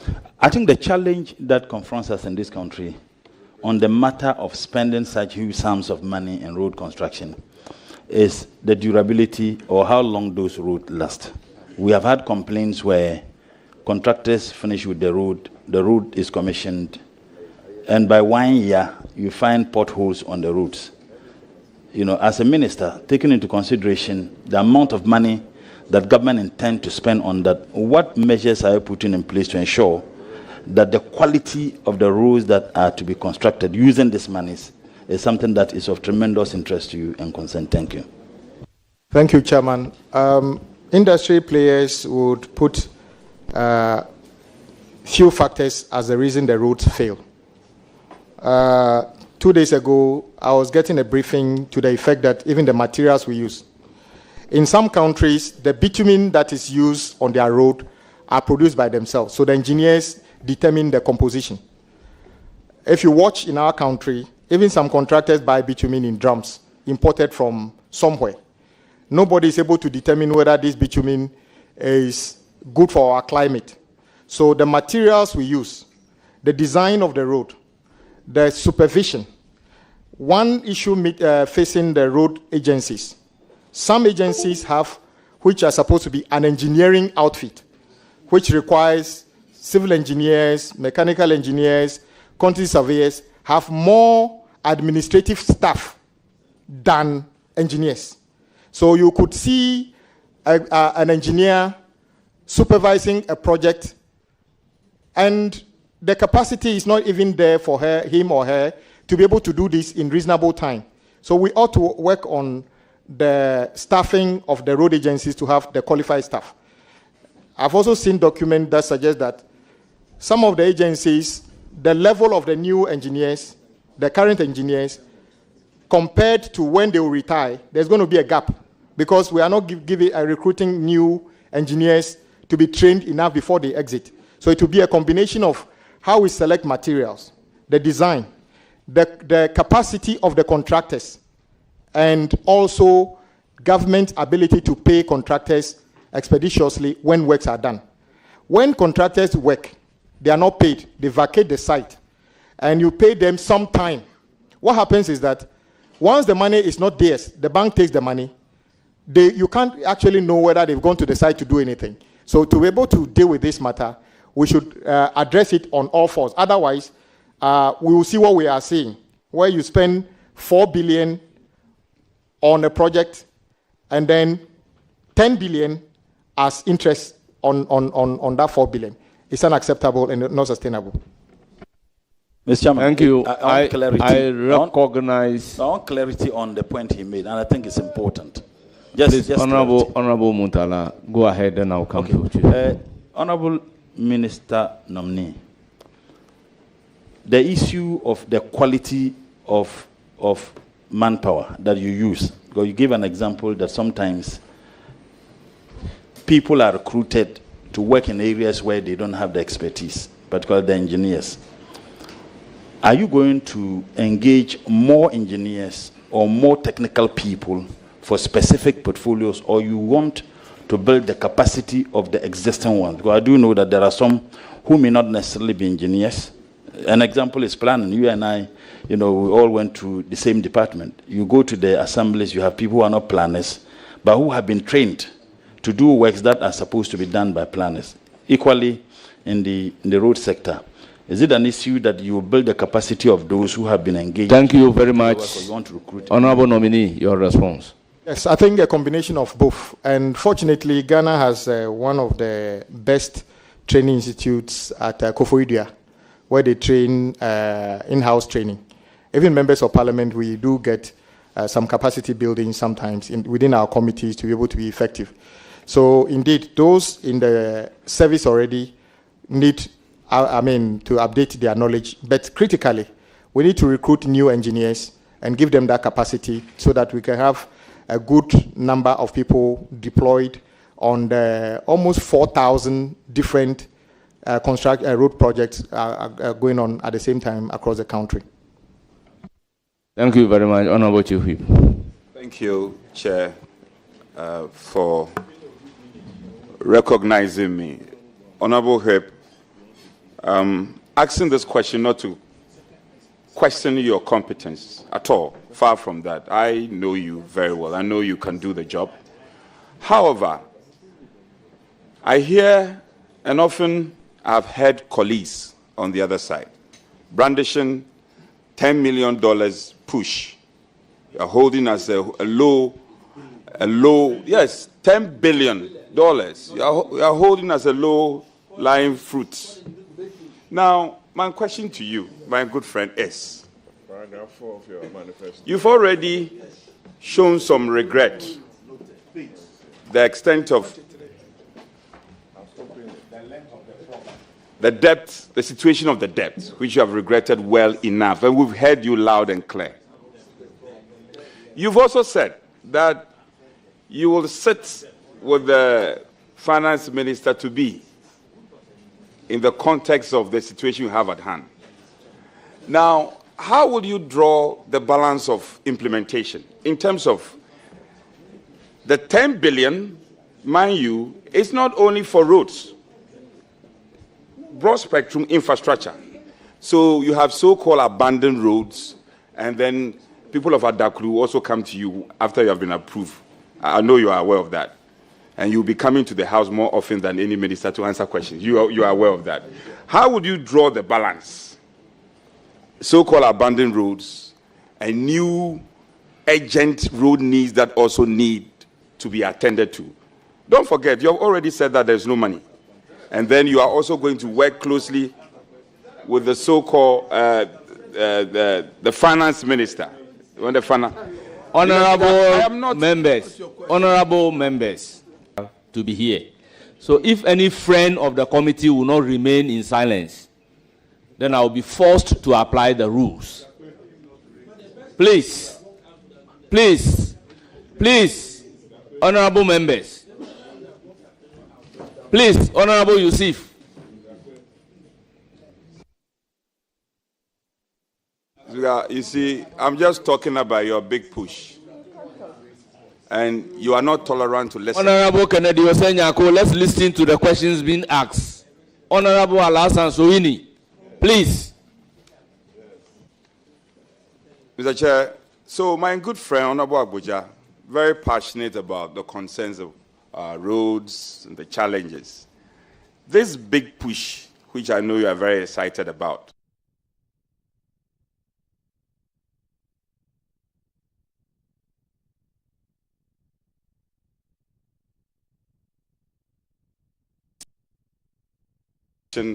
and beautifully captured by us here, you will focus on. My question is, how are you going to get the balance? Then again, I'm not done. Mr. Chairman, I'm not done. Honorable Chief Whip, this Honorable Chief Whip, this is about the third or fourth time we are going to hear the word, how are you going to balance the new rules as against the abandoned rules? So if that is your question, put it to, so that he can proceed to answer the question. I beg you. Speaker, with respect to you, I'm old enough to speak for myself. I only employ my colleagues to be tolerant. You had the opportunity, Honorable Muntala. I know you want to be seen on the screen, and so that you can get the attention of Mr. P. Mr. Chairman. Please, Honorable Muntala, you don't have the floor. No, but Mr. Chairman, please, you don't have the floor. No. Please. It's point of order. Please. Honorable Chief Whip. Honorable Chief Whip. It's point of order. Go ahead and ask your question. Please, Honorable Chief Whip, I'm begging you. It's point of order. Honorable Whip. So how do you get the balance? Abandoned, so-called abandoned roads, and the new ones which may be of good importance. How are you going to get the balance? Yes. Mr. Chairman, it's point of order. It's important. It is important you allow me to speak out. Honorable Muntala, you do not have the floor. So I still insist that you don't have the floor. Ask your question.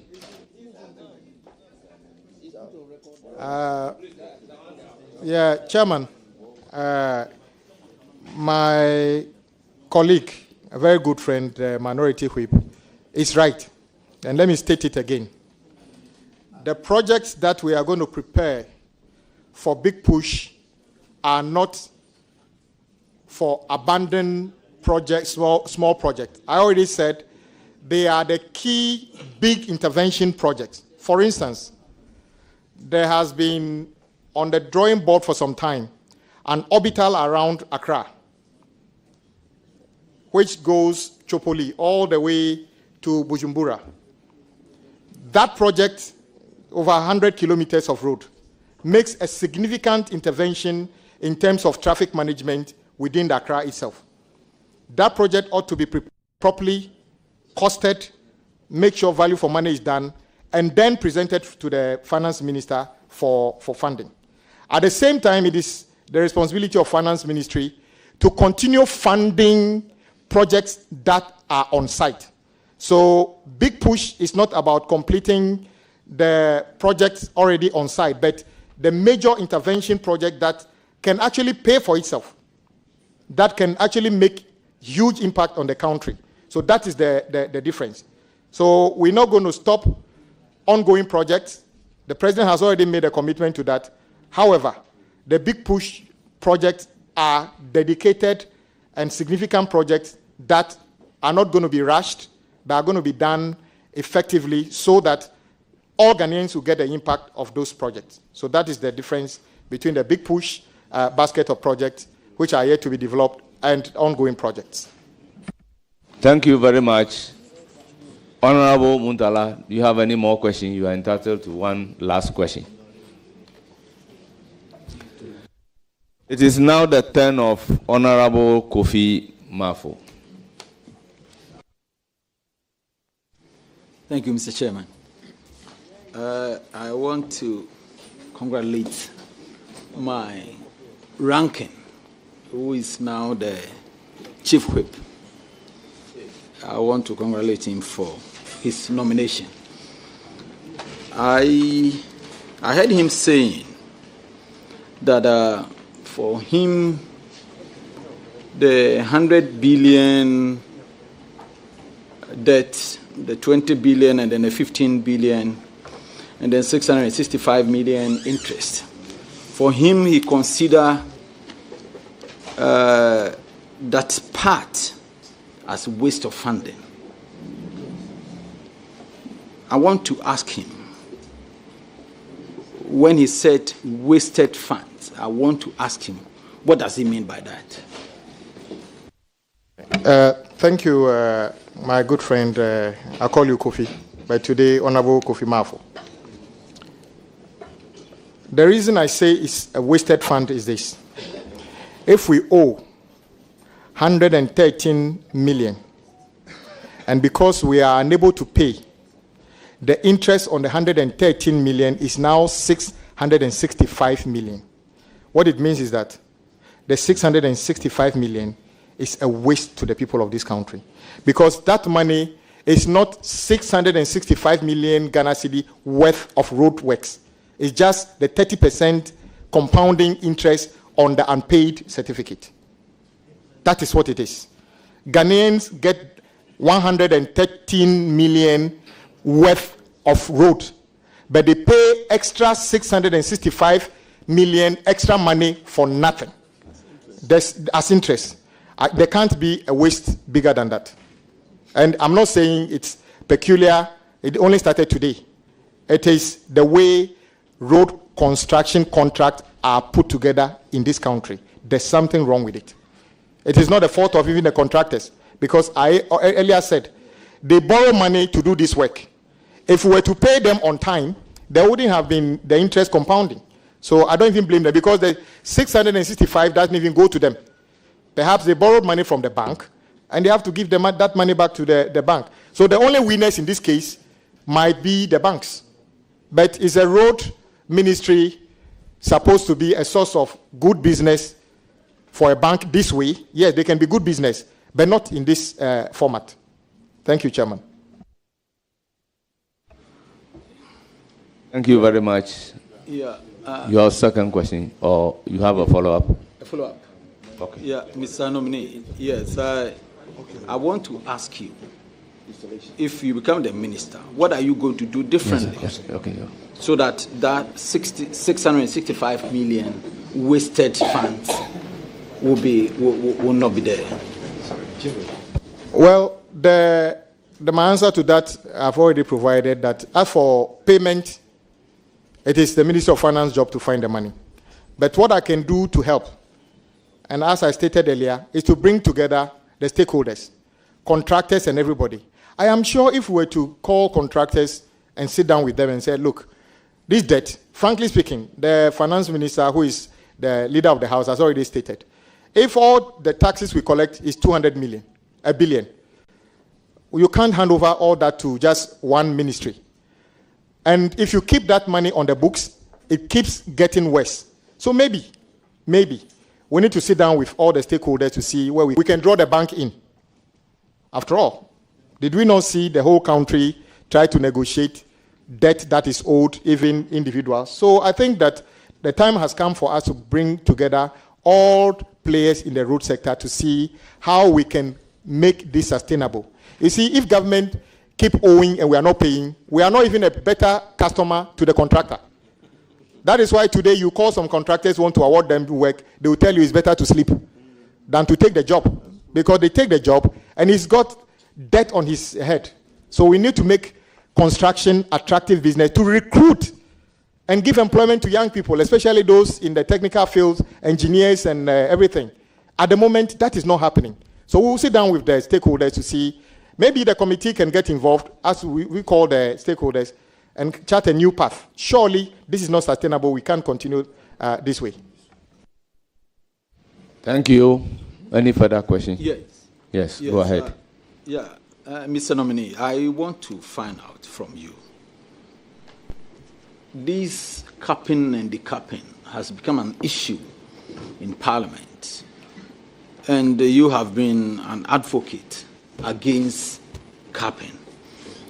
Tell me, how are you going to decap this particular road fund that has been capped?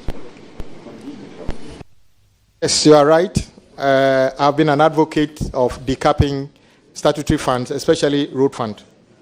I worked out something. When you see the amount of money collected into the road fund and the amount of money released to them and the one that government pays at GOG, it turns out that basically the finance ministry just take part of the road fund and keep it and give it back to them as GOG funds. So in other words, they don't actually put in much money of themselves. I would still continue to advocate for the road fund to be decapped because it is better for them to have that money and pay off contractors that they owe to stop the compounding interest than to keep on capping, taking away more than 50% of their money, and then the problem stays with all of us. So I'll continue to advocate for decapping of road fund. Thank you very much. Next question.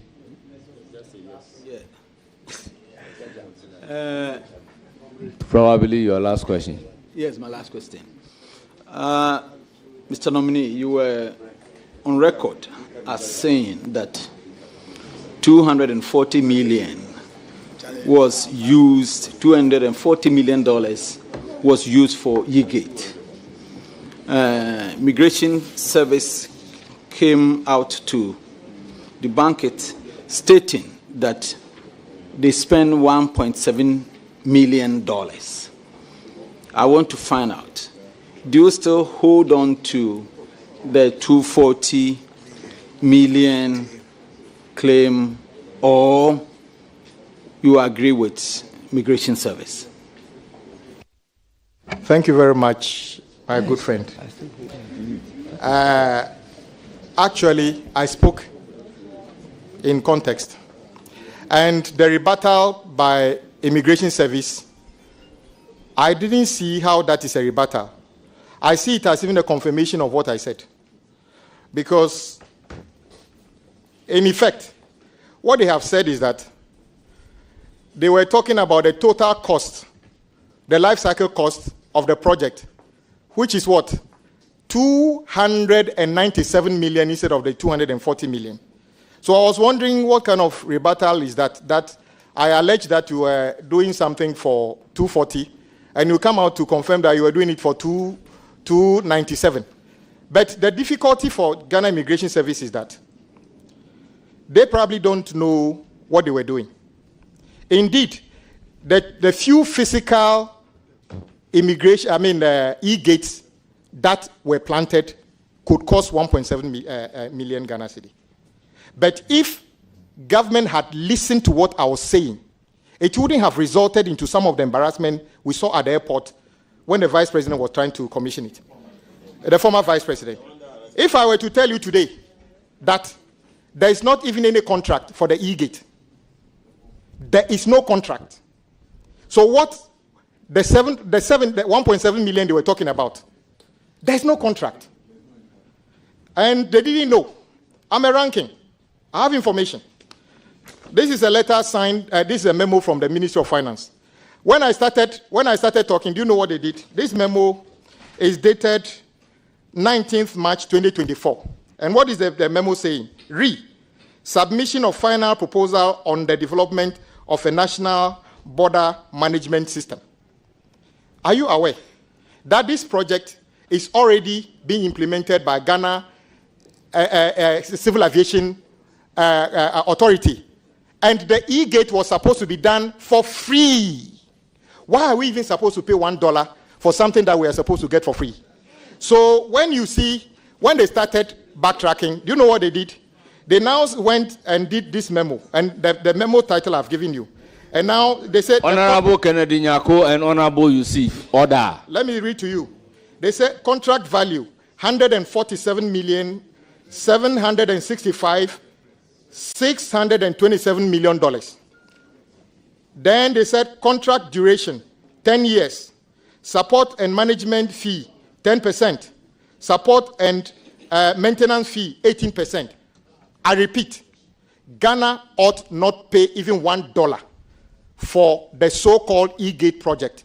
In fact, whilst we were at the discussion, they were now at Ministry of Finance trying to do VFM for a project that has already been implemented. I am sure when the nominee for transport appears, you can get more details of that. So, Immigration Service, you have basically confirmed my allegation that you have forgotten that the implementation of this rests in the domain of the Ghana Civil Aviation Authority. You have no business carrying out this. And this is a UN Security Council resolution. It lies with Ghana Airport Company Limited. So I have not said anything that I need to depart from. But to repeat that what they were doing was not right, there's no contract, and it's no value for money. Honourable Member, you have your Chairman, last follow-up question. Chairman, do you have any? Please, Chairman, with all respect to you. Chairman, with due respect, that is why we have subject matter committee leadership. My colleague has indicated that it's a matter he wants to correct. That Honourable Osenyako, would you endure him just a minute, please? Well, I indicated a few minutes ago that when a procedure is set down for a right to be exercised, the procedure must be followed. I intimated to you that when a member has a follow-up question to ask, it is only after asking the follow-up question that another person can be given the opportunity. That is why I'm asking him whether he has a follow-up question or not. So it is after exhausting him that a different person can come. Whip, don't do this to create the impression that I am not being fair. Speaker, I'm not saying, Speaker, with respect. No, we will never say that you are not being fair. We have a responsibility to help you moderate this vetting. Speaker, exactly that's what we are doing. That is exactly what we are doing. We won't take anything away from you. So Speaker, at this point, I will defer to you on some of these the member matters. who has the floor So asking the question. I am asking whether he has the last supplementary question. So if he doesn't have, then I can use my discretion to give the floor to whoever I'm supposed to give the floor. Speaker, with respect, but where even that notwithstanding. Oh, what is that? I am not debating. I'm saying, please, would you listen? Listen to me. Don't lecture anybody here. Please, Defer to the chairman. Defer to the chairman. You are not the chairman. Look, you see, you are not tolerant. Please. Learn to be defer tolerant. to the chairman. You seem to be lecturing everybody. To us. I'm not defer to the chairman. Me lecture. Respect the chair. No. Yes, so our colleague is deferring. You have made a request. Just saying that he's deferring. You have made a request. Look, I am the chief. I have a responsibility to also You have guide made my a members. request. Allow the chairman Why? to make the decision. Why? Please allow the chairman to make the decision. So, Honorable Kofi Mafo, you have exhausted all your questions. Now, Yes, Mr. Chairman. Honorable Kennedy Osenya. Mr. Chairman, I just want to make a few clarifications. When the Honorable Nominee stated that there wasn't in, he claimed that same project is being done by Civil Aviation Authority. These are two different projects. The E-Gate was started by the World Bank.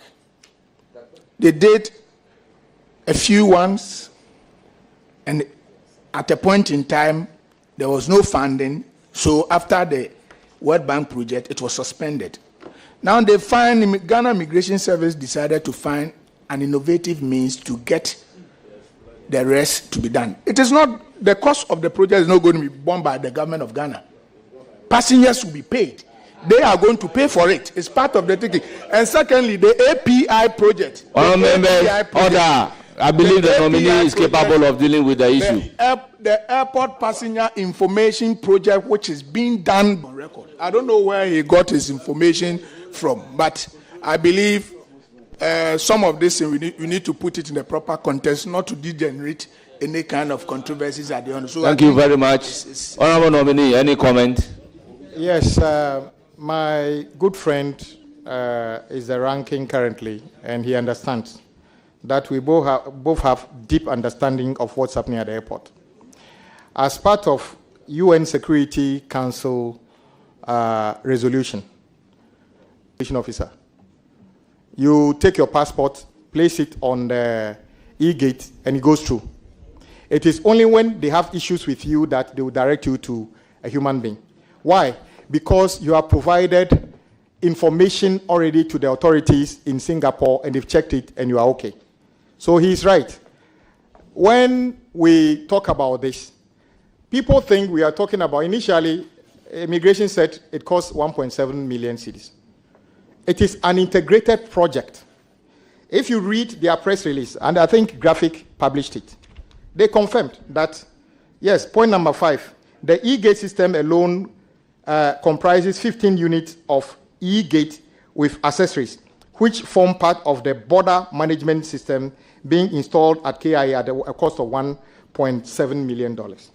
Then if you go back, point number 6, they then go on and say that the 240 million referenced in the in circulation in the article they are referring to me on my social media handle relates to the whole life cycle cost, and the project, including the initial implementation, would cost $94 million. Who says Ghanaians are not going to pay? If you take tax from Ghanaians on behalf of government, it's government money. Why is the entity, this particular entity, believe that something that another entity is ready to do for free? And I'm repeating, this e-gate integrated system is already part of what another entity is doing for free. The records are there. Go to Ghana Airport Ghana Civil Aviation Authority today and find out whether they have started implementing a project which would have provided the e-gate for free, and come and report to the committee. So this matter must be settled, and that is why I say that Ghana Immigration Service did not debunk me. They actually confirmed what I have said. I know exactly what I'm saying, and I would even encourage them. As far as the UN resolution is concerned, UN Security Council resolution is concerned, it is the law that we have done for Ghana Civil Aviation Authority that is what is supposed to be used to implement this. Immigration officials are only supposed to play a role. Second, it is also something that Ghanaians should look at. Today, We have over 1,000 immigration officers working at the airport. Can you believe it? 1,000 immigration officers at Kotoka alone. Yes. It turns out some people have to go to work once every 2 weeks. So I'm not saying immigration officers are not needed, but which country do you go to that before you check in your bag, somebody checks you? After you check in your bag, before you even approach the immigration officer, 2 more immigration officers look at your passport and give it back to you. Then you go into the booth. Then they stamp your passport. Then when you get out, another immigration officer sees you. Then when you finish and they scan you, somebody is also looking at. Which airport do you see this? It makes experience of when we advertise that Ghana is a gateway for tourism and other things. We all have friends who are expatriates. They don't enjoy this experience. They get treated as if they are criminals until they are proven otherwise. So we need to work on this. So I encourage Ghana Immigration Service, please work with Ghana Civil Aviation Authority to implement this project. And at all costs, if we can get it for free, don't even attempt to take $1 from anybody. Thank you very much. It's now the turn of Honorable Yusuf Suleimana. Thank you, Chairman. Mr. Nominee, let me also congratulate you for your nomination. Like others have said, when it comes to your competence, nobody doubts it. My first question relates to concrete roads.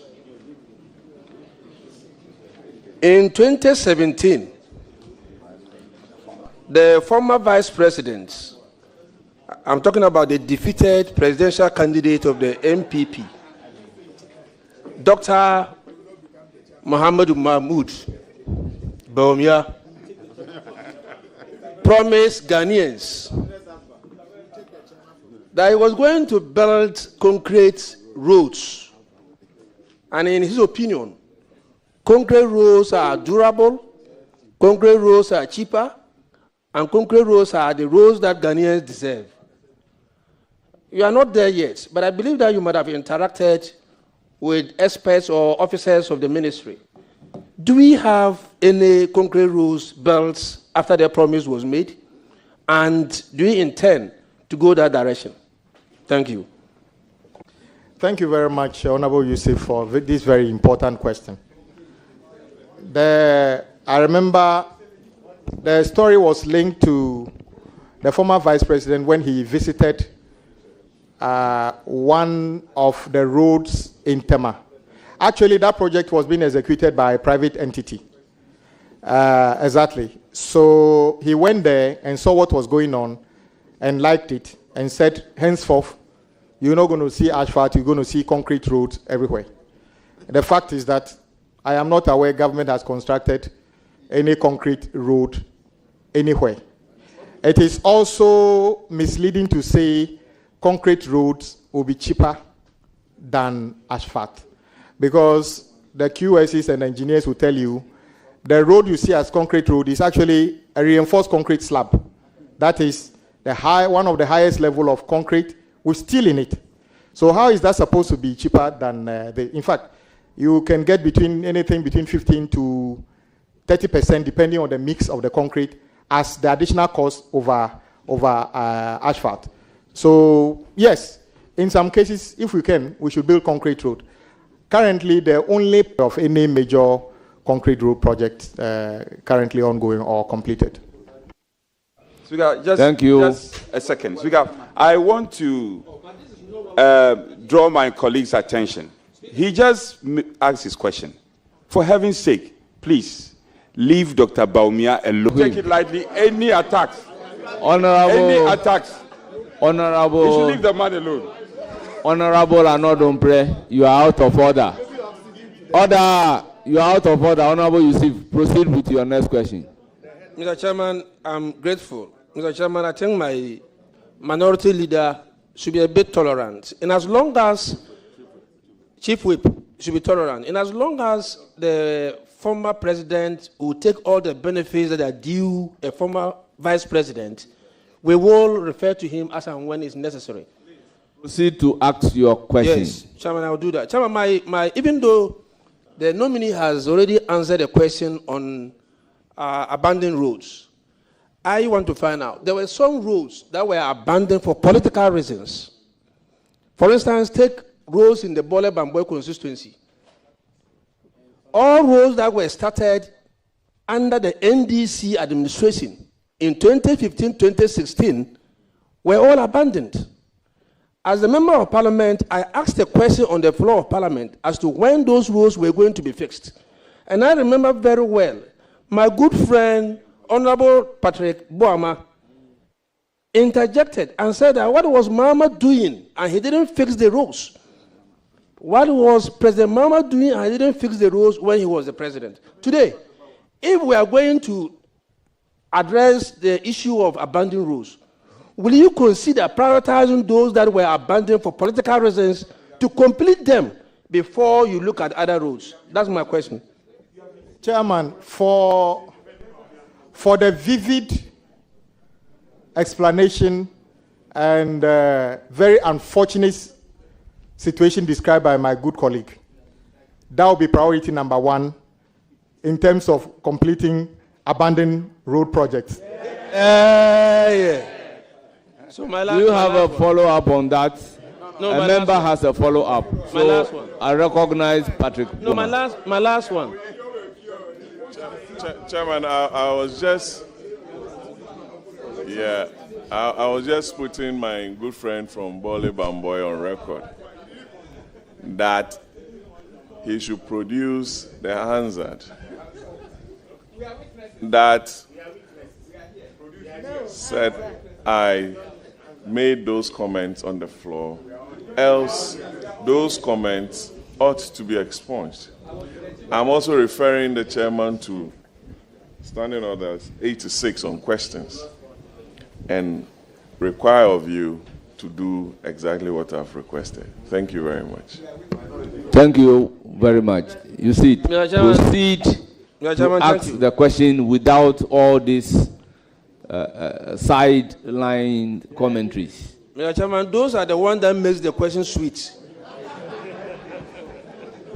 Mr. Nominee, my third question is that one of the major roads in the Western Corridor starts from Tichimai up to Hamili.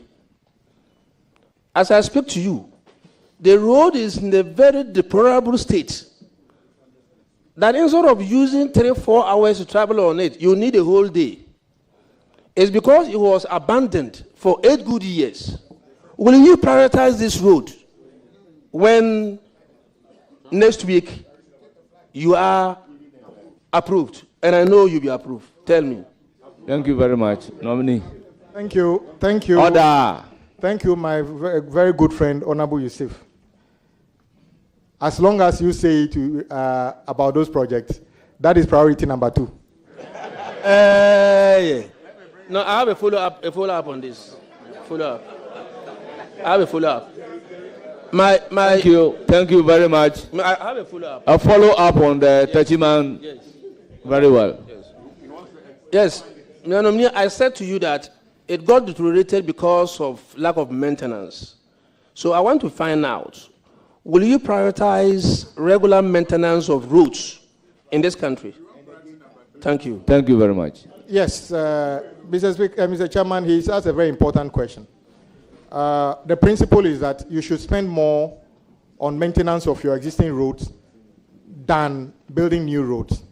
So, but the records we have in terms of road maintenance, and my colleagues on the road committee can tell, things have gone really bad in the past 8 years. In fact, the record of road maintenance we had in 2016 is unmatched till today. If you check 2023 record, in areas that we do 9,000 kilometers, the MPP government was doing just 3,000. So they have really let the country down in terms of road maintenance program. So I said it in one of my initial responses that we need to commit more to road maintenance. Sometimes all you need to do is to spend a little amount of money to address a spot improvement, and the road can still continue to be motorable. But once you abandon it, it becomes a major problem and makes the whole road, the use of the road, not safe at all. Thank you, Chairman. Thank you very much. Honorable members. Honorable Jaja, order. Honorable members, in line with Order 2177, I will take a question from Jerry Shaibu as a member of the leadership of the House. So, Jerry, you may proceed. Thank you very much, Mr. Chairman. Mr. Chairman, I first wish to congratulate Honorable Governors Agbodza. My question is, I have made some observations. Please, can you? I've made some very critical observations, including the road markings, street lights, quality of roads, traffic lights, and I don't think that my government has been in power since the inception of this country. So, yes. So, Honorable Jerry, address the chair. Mr. Chair, yes, I am addressing you. So please proceed with your question. I have realized that most of these are dysfunctional. So from my beloved Malam to Kaswa, you would realize that no street light is working. When you get on the major road, the motorway, you would also realize that stop talking. No street light is working.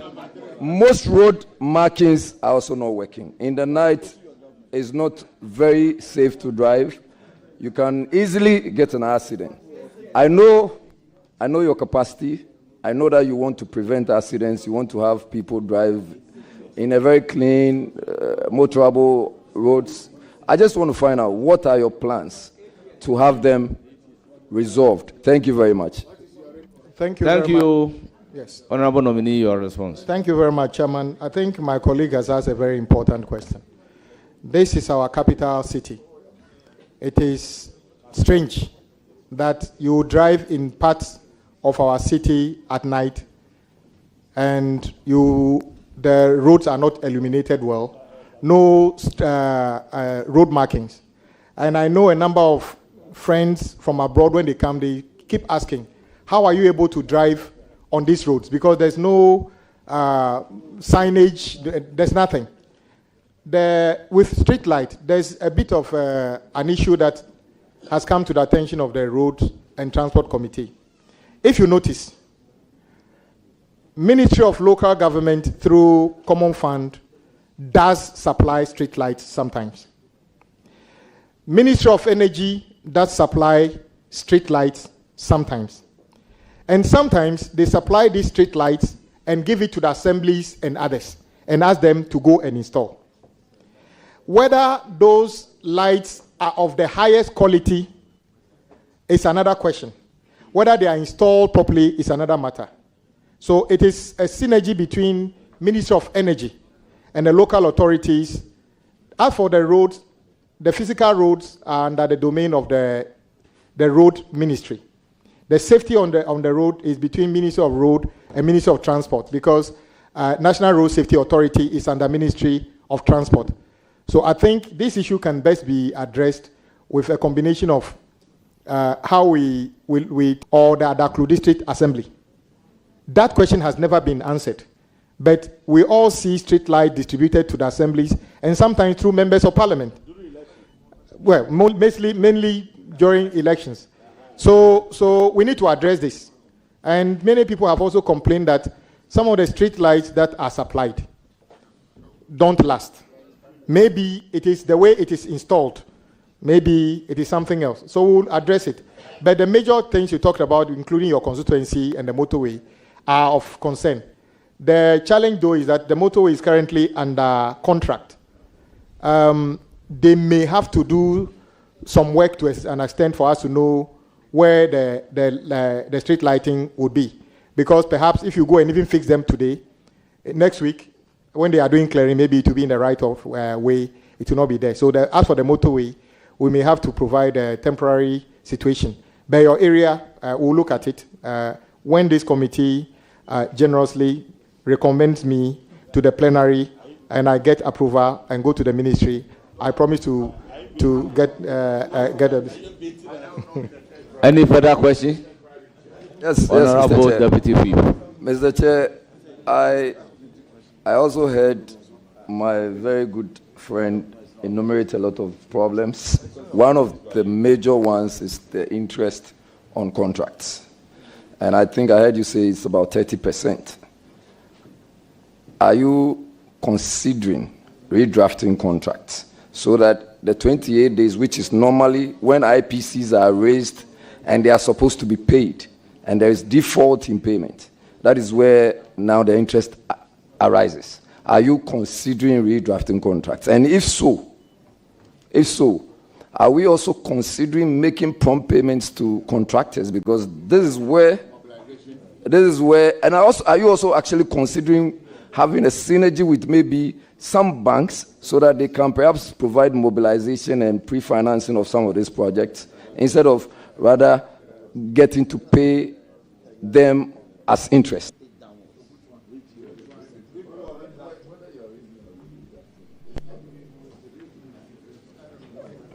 Chairman, yes, Chairman, I think I get what he's saying. And I know you are one of the experienced lawyers in this house. You know once the contract has taken effect, any attempt to go and redraft portions of that contract, you can, but you need the agreement of the parties that form that contract. So it will be more of the new contracts. I think that is what he's talking about. But that is not the solution. The solution is prompt payment. I know that some banks initially took up the responsibility of providing some support to the contractors. Many of those banks have withdrawn since because of this interest matter. Well, I don't want to mention the banks. Some of them will say, we'll take you on, but we don't want to be responsible for the interest between you and government.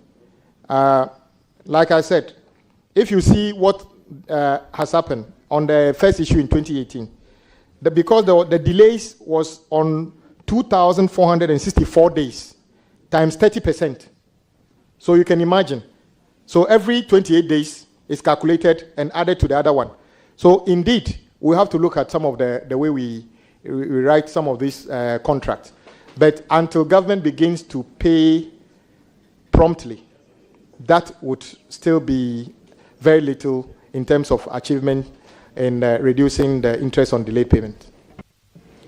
Any further questions? Yes, Mr. Chairman, this is just a follow-up. And this is on the basis of the review and the redraft aspect. I'm looking at contracts that you would now, as it were, now construct. So new contracts.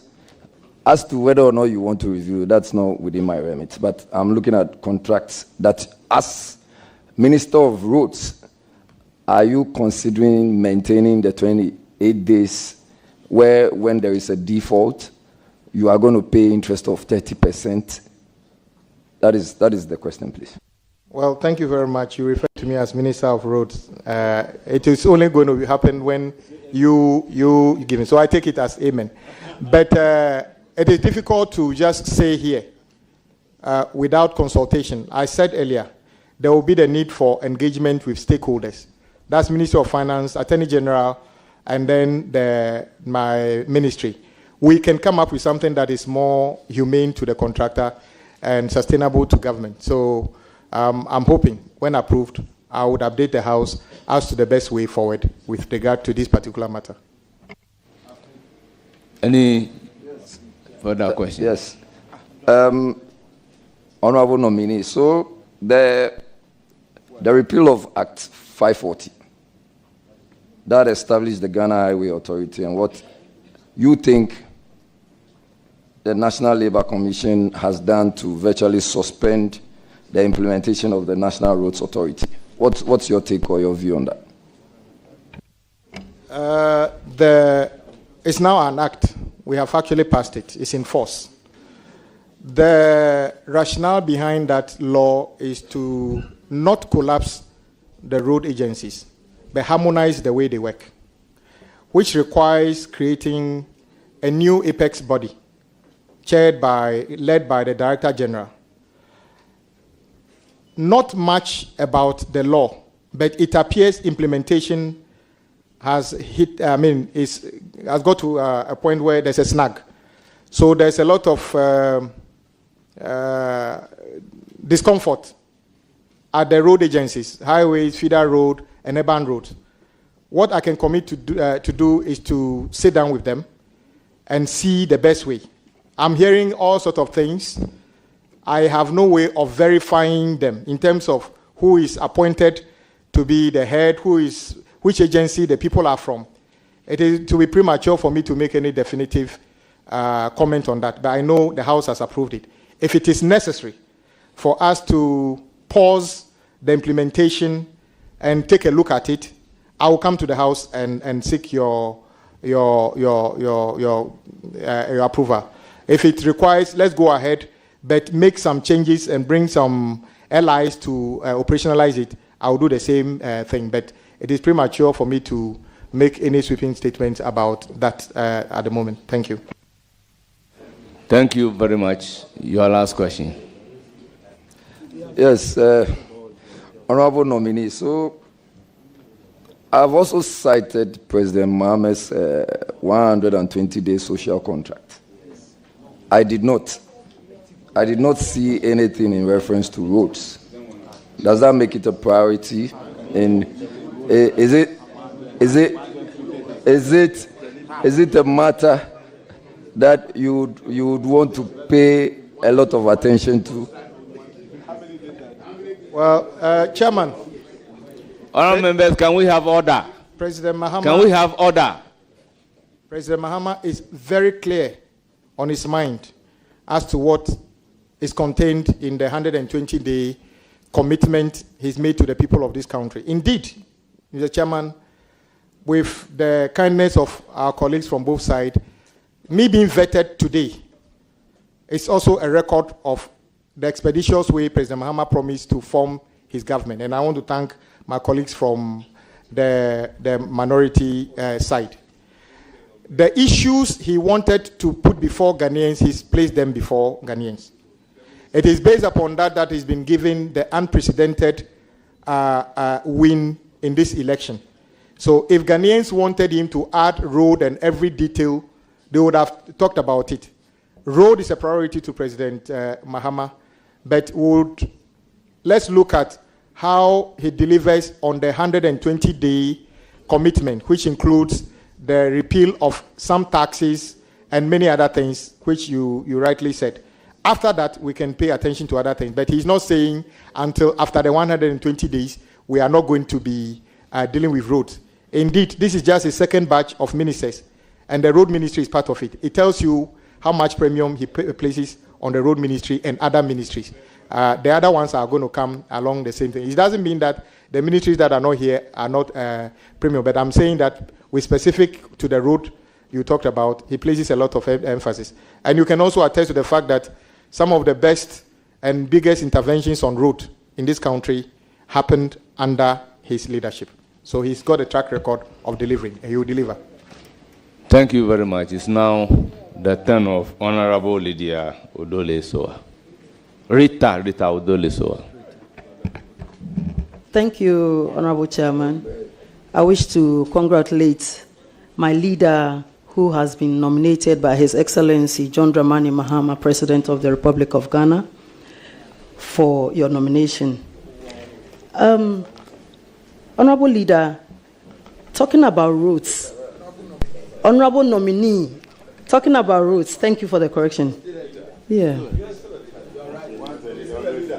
The Accra Beach Road, Accra-Tema Beach Road, which passes through the Dade-Kotopong constituency, started construction a long time ago, and the contractor has abandoned site.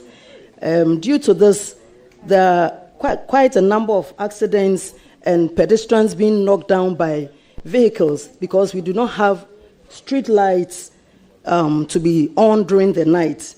I want to find out from the Honorable Leader whether you are going to add this to your priority list to ensure that the La Beach Road will be constructed in due time to assist pedestrians and motorists who ply that route.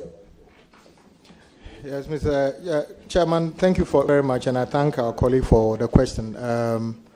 I live in Tema, so I know the importance of the beach road as an alternative route into Tema.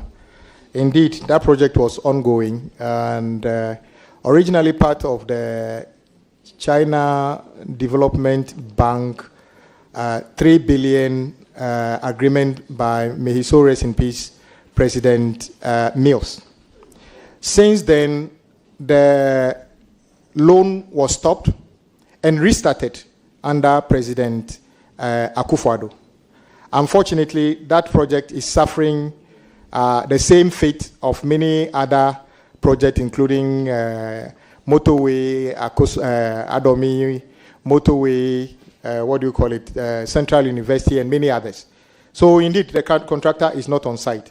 Once again, it is difficult to ask the contractor to go and fix street lights where they hasn't gotten a stage to do that. But I think there can be safety measures deployed temporarily to make sure it is safe.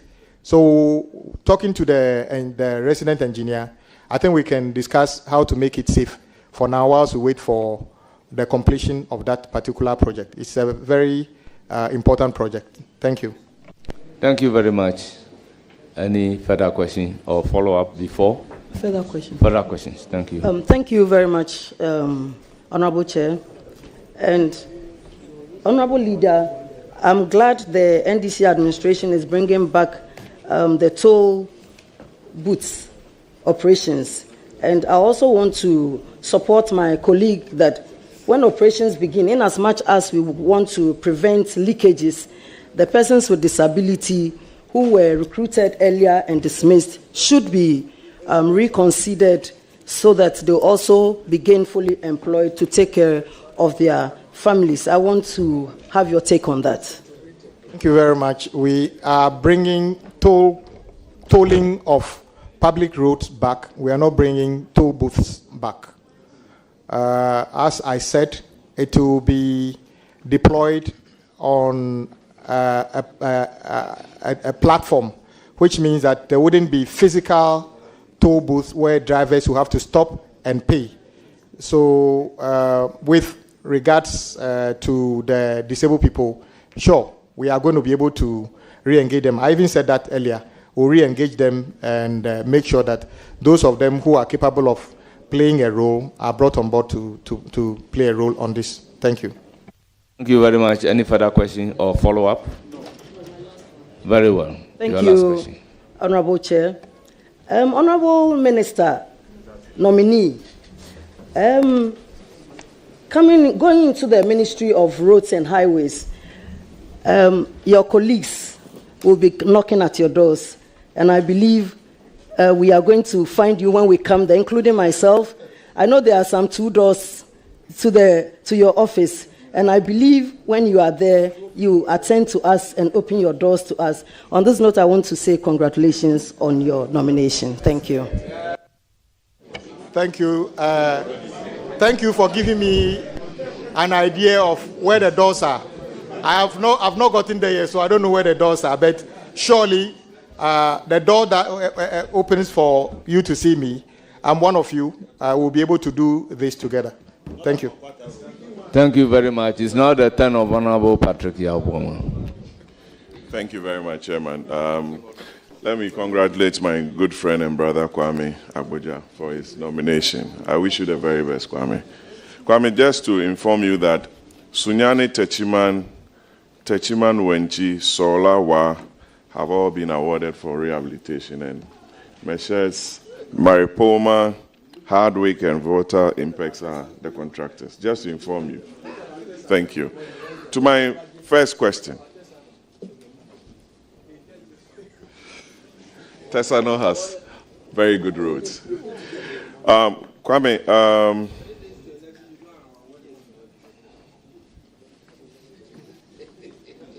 please proceed. He's not talking the mic. Please proceed. Address the chair and proceed with your question. I will continue, Honorable Suleimana Yusuf, please.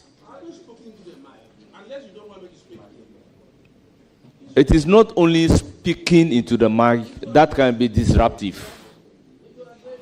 If we talk about disruption, it is not necessarily speaking into the microphone. So please, take a cue. Your question. Chairman, every MP from Circle, that's Okaikwe South, to Paga, if that person doesn't fly, we either go through the east or through the central corridor. The dualization of that stretch began in 2002 under President Kufuor. Minister Gidisu, at a point, suspended the dualization program to the extent that Honorable Alote Jacobs, at the time after your Congress in Sunyani, raised issues with that suspension. President Kufuor came, he continued from Kwafu Krom, which is in Samoa Duajiri, to Apedra. I remember in 2009, President Mahama even commissioned the overpass around the old Peace FM area. 9 indigenous contractors, Kwame, are undertaking the dualization program. Osino and Yinem, up to a point, around your area, Jasu, that area. Want an assurance from you whether those projects will be duly completed and the remaining 94 kilometers from Jasu to Konongo will be tackled, and to continue from where the Swami interchange is being constructed through Techiman, Kentampo, and Tamale and beyond. That defines our country's road infrastructure. And the fact that a similar intervention was made from Rawlins's time, may so rest in peace, Kaneshi to Malam, Kufuor continued to Kaswa, to Yamransa, and to Alubo, under President Mills and President Rawlins. Amen. Kwame, those are critical roads that has caused a lot of accidents. And if for any reason you want to be remembered for, as a good minister, for roads, including Bone to Aflao, you need to remember for these roads. What assurances are you giving to the good people of this country on these critical roads that I've mentioned? Thank you. Thank you very much. I earlier gave the indication that the President himself had committed to completing ongoing projects. You are also right by listing these projects as projects on site. The little challenge is that many of these projects are on the back of GOG. So once the contractors raise certificate, they are not paid. In fact, the bypasses on the Accra-Kumasi Road, you can tell that the intensity of the contractors have dwindled significantly. So it is not merely awarding the project. It is about finding sustainable sources of funding to deal with them. You will notice that in 2022 or so, you mentioned Swami Interchange. We approved the loan. I probably was the one who seconded the motion for it because it's a critical, intersection in Kumasi. And the way it is creates a problem. Since we approved it, it was supposed to be a project done in 36 months. But you know that the contractor only turned up on site somewhere close to the end of this year, in the last year. And the percentage of work done on the interchange, guess what? Less than 2%. Terrible. Yeah, there are two components. The interchange component and the other road network within the area. The other road network within the area is just about less than 10% work done. Also because of the debt restructuring, because it's a loan, a commercial loan from somewhere. So as long as we can find the resources, and I indicated earlier, my job is to prepare and package projects and for the finance minister to fund. I would never relent in the advocacy to make sure we have enough money in the kitty to pay contractors working in our communities, including Adaklu. I have no doubt that colleagues have the bigger burden of addressing road issues in their communities than anybody else. And together, once we can find the resources, we can deal with these things together, including the road to Joaso and everywhere. Thank you. Thank you. You love Joaso. Kwame, I don't know if you have your party's manifesto with you. If not, let me turn your attention to chapter 4 of the NDC 2024 manifesto. Powering growth through infrastructural development, and more particularly to the road sector. Let me get there.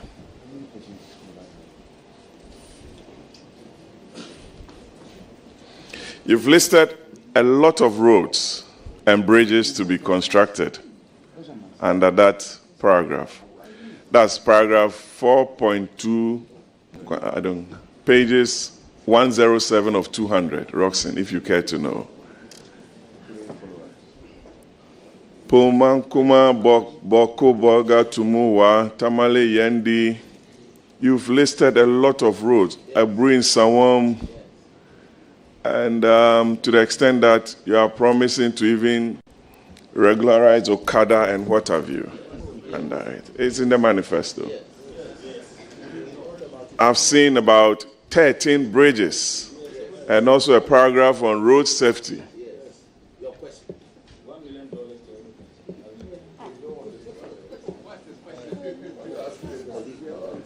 Kwame, and the facts alluded to, that the indebtedness of the road sector is close to 100 billion cedis, which you know that the MTEF had made provision to pay for it over a period, and is captured for the 2025 to 28 MTEF program. How are you going to fund all these ambitious projects? Is it going to be another Green Book promise? Kwame. Thank you very much. And please, order. Chairman, please, order. I'm happy. Order. These are very important questions, and I'm happy he mentioned Green Book. Kumasi Airport, phase 1 and 2 was mentioned in the Green Book. In fact, I was there at the meeting in Kumasi, yes, when the committee insisted that the phase that came around the time NPP came be added to the phase. Today, the airport is there for all of us, Prempeh International, and it's to the credit of this committee. MPS project at Tema, that is the port project, is in the Green Book. And that project is one of the most viable income generation entities for the government of Ghana. The Legon Hospital is in the Green Book, and it's the highest end of medical facility in our country. The Ridge Hospital is in the Green Book, and it's one of the best. And many more. Circle interchange. Tamale Airport phase 1. So, as for the Green Book, it is a record of achievement.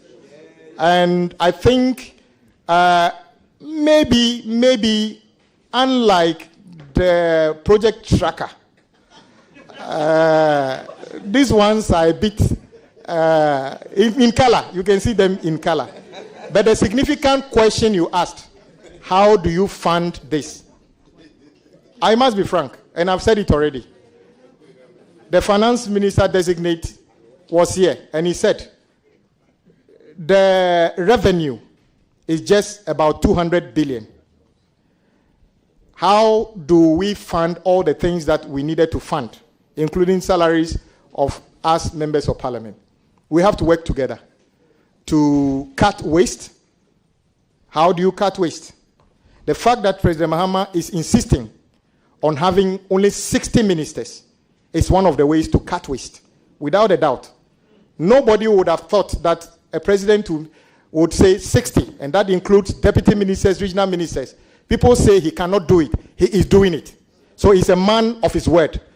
Yes, it's going to be tough, but NDC has got tough people to address the issue.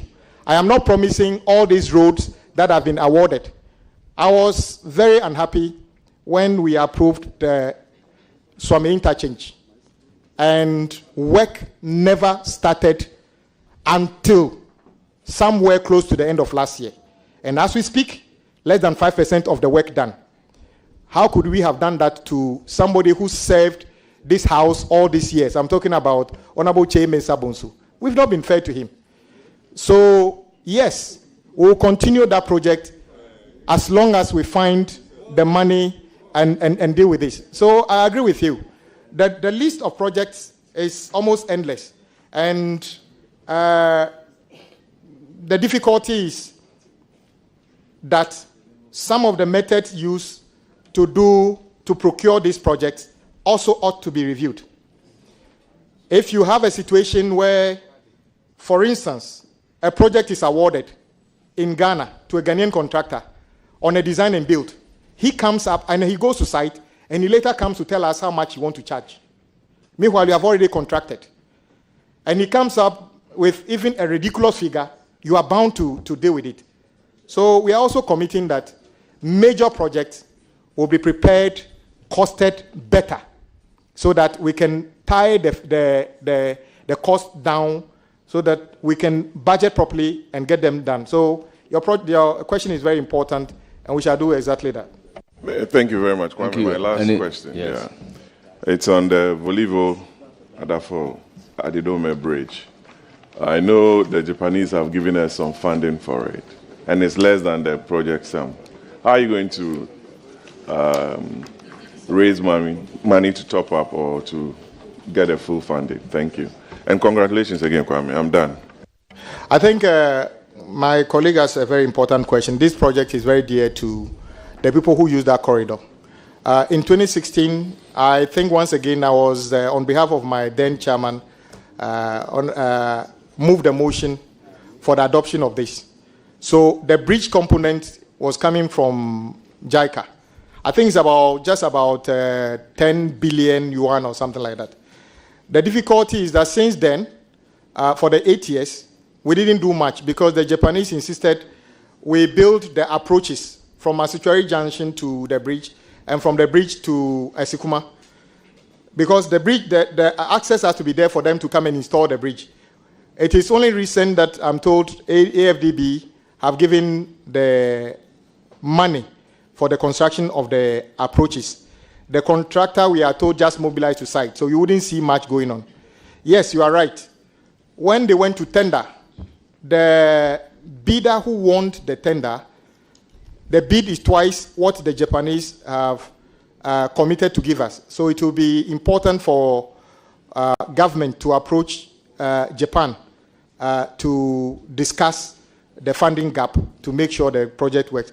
I am hopeful we can do that. Thank you. Thank you very much. It's not the turn of Honorable Mahama Ayaraga. You have the floor. Thank you very much, Chairman. And let me join colleagues to congratulate our Chief Whip on his nomination to the Roads Ministry. You gave us an indication of the commitments of the Roads Ministry. And then we have seen very starkly the variation between what we actually got by virtue of the value of projects executed and what we owe by virtue of having not paid and then the debt accumulating based on interest calculated based on a formula that you yourself disagree with. in terms of road contracting. That is evidence of a certain indiscipline, which is to award contracts when you haven't budgeted for them. You haven't made provision for them in your budget, you don't have money for them, and then you award contracts. Is this a culture that will continue? Thank you, Mr. Chairman. No, this is not a culture that Ghanaians even want us to continue, even if we wanted to continue. I can understand why some projects may be awarded in an emergency without full packaging. But the norm should be that projects are properly packaged, costed before going to site. And we have already committed that that will be the norm for major projects. If it's necessary, value for money through competitive tendering. Thank you. And the second question Thank you very much. The second question is, when you're flying into Accra, when you're flying into Kumasi, and I think the same for Takoradi, you will see that apart from the major roads to the communities, in between the residential facilities, I would say 90% of the roads are not done. And then when you go into an estate, go to any estate, you find that the estate owner has done all the inner roads of the estate and apportioned the cost to property owners in the estate, and they are happy to pay and live in very fine estate with all the roads done, so that in the evening they and their families can walk around, exercise, and then they are happy. Does that give you an indication? Does that give an indication of some mechanism that probably exists for financing those inner roads between the residential areas that you could be looking at? Yes, Chairman, it's even associated with even government projects. There are significant hospital projects done in this country, commissioned and is in use. But the road between the hospital and the main road is nothing to write home about. So if you were to be even in an ambulance, the threshold between the public road and the hospital is difficult. I agree with you. If an estate developer can cost the internal roads into and spread the cost over the individual unit, why is it difficult to do 1 kilometer from the estate to the main road? It's a question. But maybe it's just a matter of engagement between the planning authorities that approve the estate and the developer.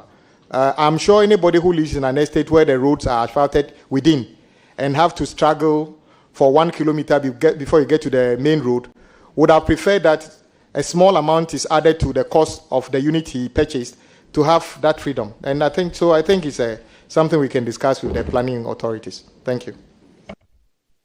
Thank you very much. I believe congratulations are in order. Thank you. It's now the time of the turn of the whip, Minority Chief Whip, Honorable Anodom Pray. Thank you, Mr. Chair. Mr. Chair, let me join my colleagues to congratulate my friend. In fact, it's one of the nominees whose name I heard, and I said in my heart that this is a well-deserved one. I commend you highly. You've been patient over the years, and the two of us have had a lot in common. I want to thank you publicly for all the cooperation when you was Minority Whip.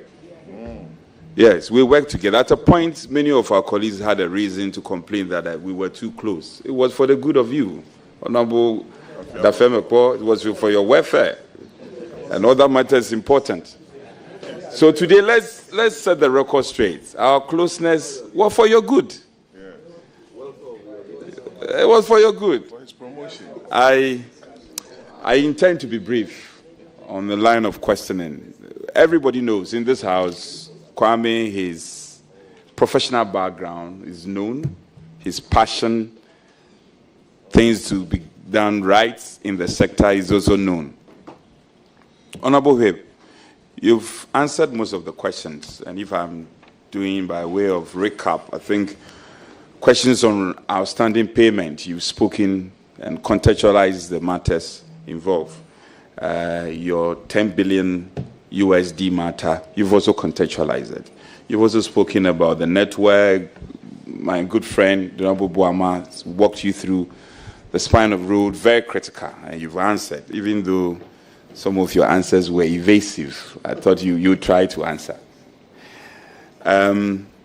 Garnishing of our account, the ministry's account, I think you've also answered in passing, where you spoke up to how contracts are constructed and the effect of it, ultimate effect. My question would be, now that you've observed that the way contracts at the ministry are put together poses some danger going forward, and you have been ranking for a number of years, I don't want you to tell me you are going to sit with the Minister of Finance and you see the way out. I want to hear from you, because I know you have strong professional background in terms of your ability to profess solution. Contracts. What do you think, if you are going to depart from what is happening, how should we go about it? Thank you, Chairman. I earlier said for putting together construction contracts, you need the advice of Attorney General, the Ministry, and the Ministry of Road and Highways, and Ministry of Finance. Why? Whatever you put together as a contract must be enforceable and must be fair to the parties. I know, for instance, the insertion of the 30% in most of those contracts was intended to protect the contractors who are borrowing money and using it to do public works. And for instance, if you are a road contractor, you use your house as a collateral to take money to do a road leading to my village. Should we let the bank take your house simply because by the time you were paid, the value of the money is not up to what you borrowed plus the interest? No. But it has done a 360 where it is no longer helpful. My solution, we still need to dialogue. It is not fair for me to just sit here and declare that we would delete the payment of interest in construction contracts. That will not be appropriate. I'm not even sure whether the Attorney General would give me that advice. But I am sure Ghanaian contractors are patriotic. They also want their business to survive. So when we sit down with them, whatever we come up with, I will let the House know about it. Mr. Chair, I want to put on record that my colleagues should bear in mind that we will not forget what you are telling us today. And we'll keep reminding you. Thankfully, all of us will be in the chamber, so we'll keep reminding you of the things you are speaking to. Yes. Now, I've looked at your CV. Your work experience is so admirable, and your educational background. If you want to contextualize your educational background, as a great architect, and then work experience, I've seen the number of consultancy work you've done. What are you bringing to the table? And what are you going to do differently? So that at the end of the 4 years, the Honorable governs, the handsome man from Adaklu. What are we going to remember you for? Thank you very much. And has to be something everybody, the level of debt as an industry. It's just not sustainable. I said I'll work with the finance minister for us to find a sustainable way in the built environment. And I have, including compensation, we should have done. Lease those right-of-ways and government now in the built environment, which if you have to come to work and do nothing, come on time. and I'm going to insist that things are done on time. If we can't deliver something on time, I'll be one of the first to say why we can't on what is promised Ghanaians.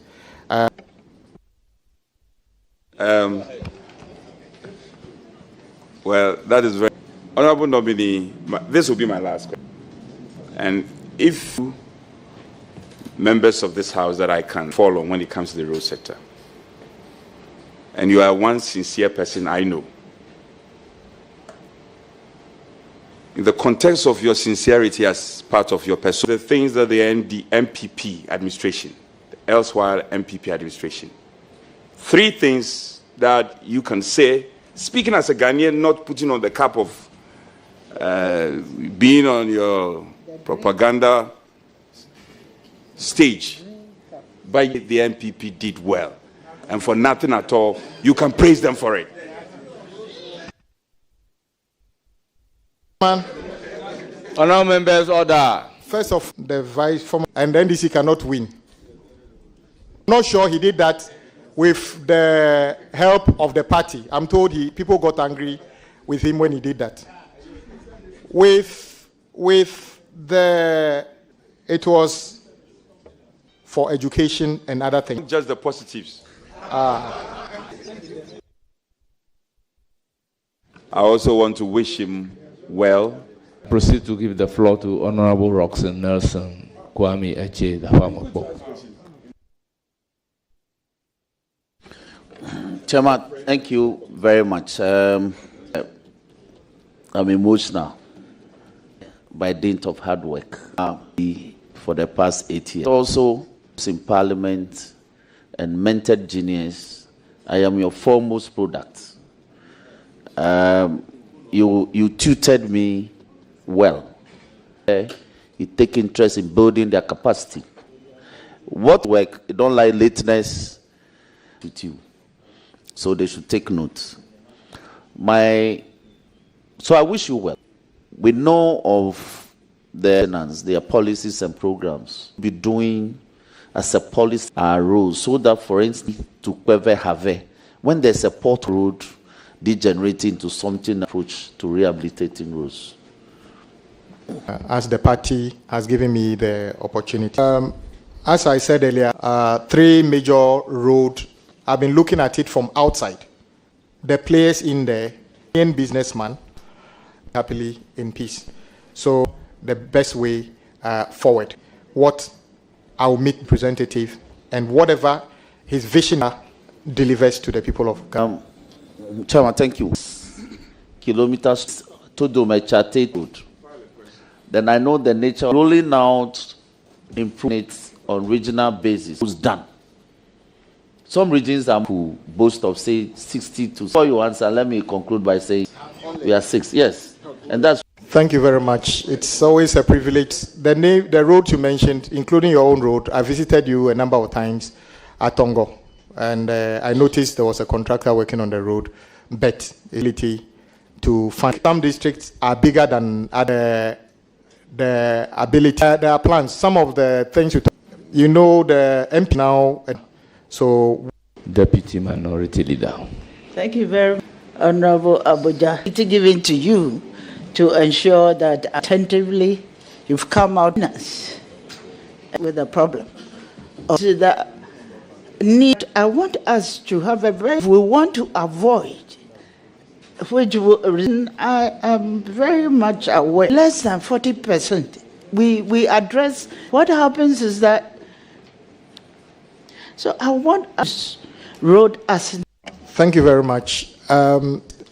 Through the finance minister in a better way. I earlier said that if in the 2017 budget, you allocate more resources for road is to make the existing roads some equipment under drip. I think we can, but let's wait and see the equipment in our communities. It can enhance, materials and labor. We can do that. Thank you. Thank you very much. Aspect of road, in urban roads face rapid deterioration. To integrate. Thank you, Chairman. As public roads, through drainage, speed in many of our communities, mainly asphaltic overlay. They don't normally go to bring up the strength of the base and others because stagnant water. Once the water pads on it over a period, it deteriorates. Yeah. But if you do the design well and it gets all the curves and other thing, the runoff is quick, but the runoff must go into a drain. And that drain must lead to take that here to these safety measures to make sure. That we have to reconsider left open. And then I will demand that from you, Honorable Member. Thank you. Depends on what the engineers and it is. Almost so that one boils down to those who actually. Last year, I want you to put this question. Often been sidelined. Put this question. Often been sidelined. Sure. Equitable, sure, equitable, inclusive. I know inclusive.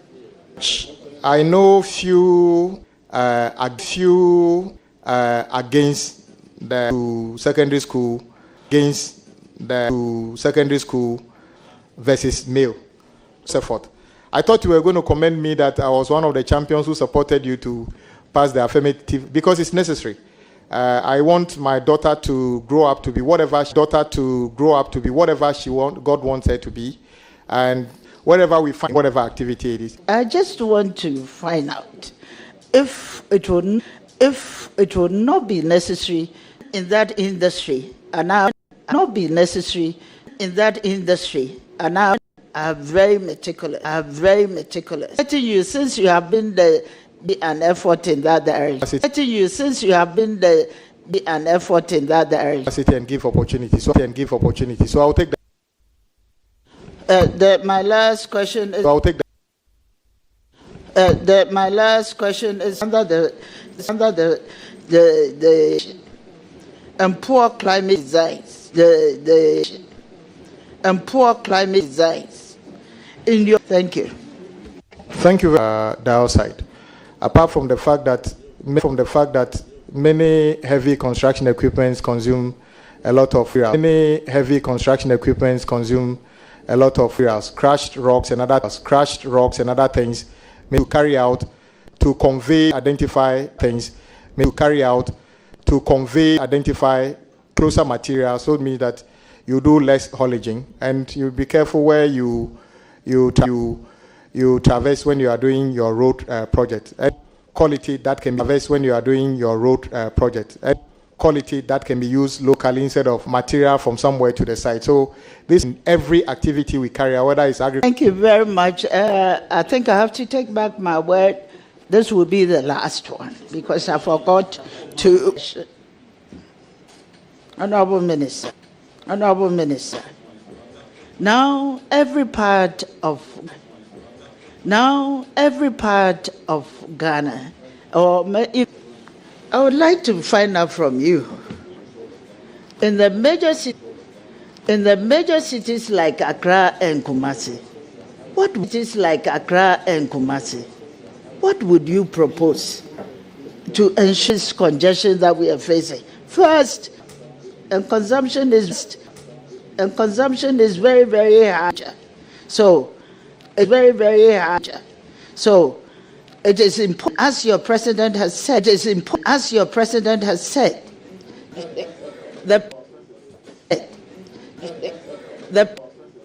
we need to have it to.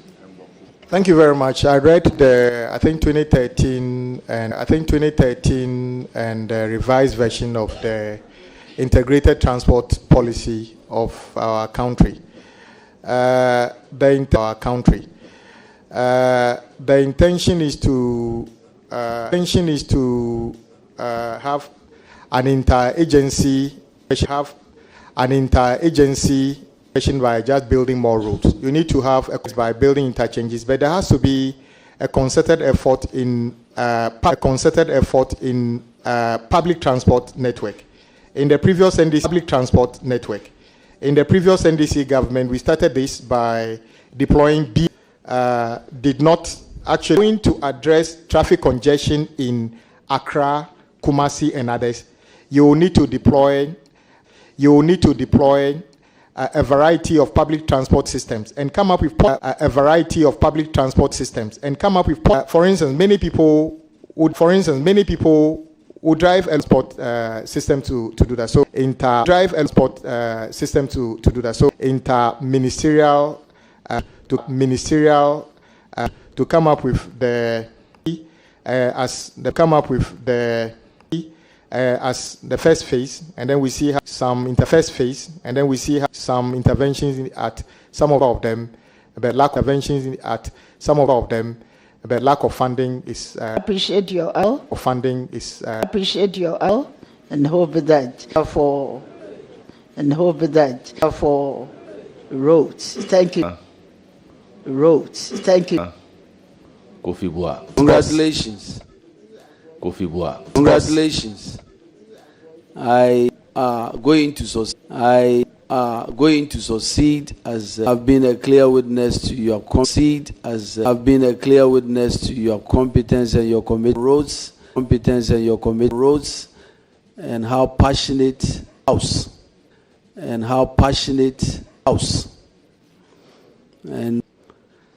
so congratulations. There's no doubt in my mind that you bring a lot of changes for roads in the western region and the woman has himself talked to you about how food production, cocoa. There's no political roads in the western north and west in these regions. You are passionate. I know you've been with me. Thank you very much. Passionate. I know you've been with me. Thank you very much. Yes, I would give him my opinion on. We'll notice that attention in terms of roads because of the resources that get stuck there because we can't evacuate. Whether it's food, timber and other things, it's just not about his intention to improve those has already committed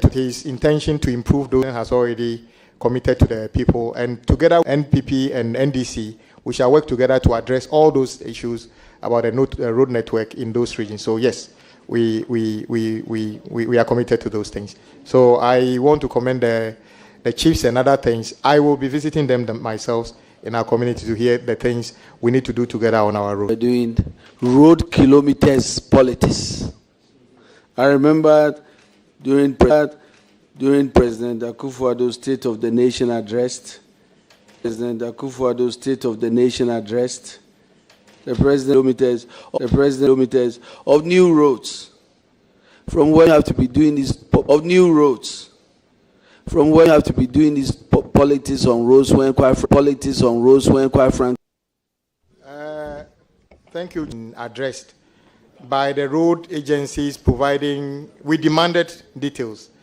Though initially they issued a press statement against me, condemning me, they later came out to give a breakdown. And as I said earlier, the actual new road of it used to be 11 interventions, but it's something we should all, a brief he got from a ministry.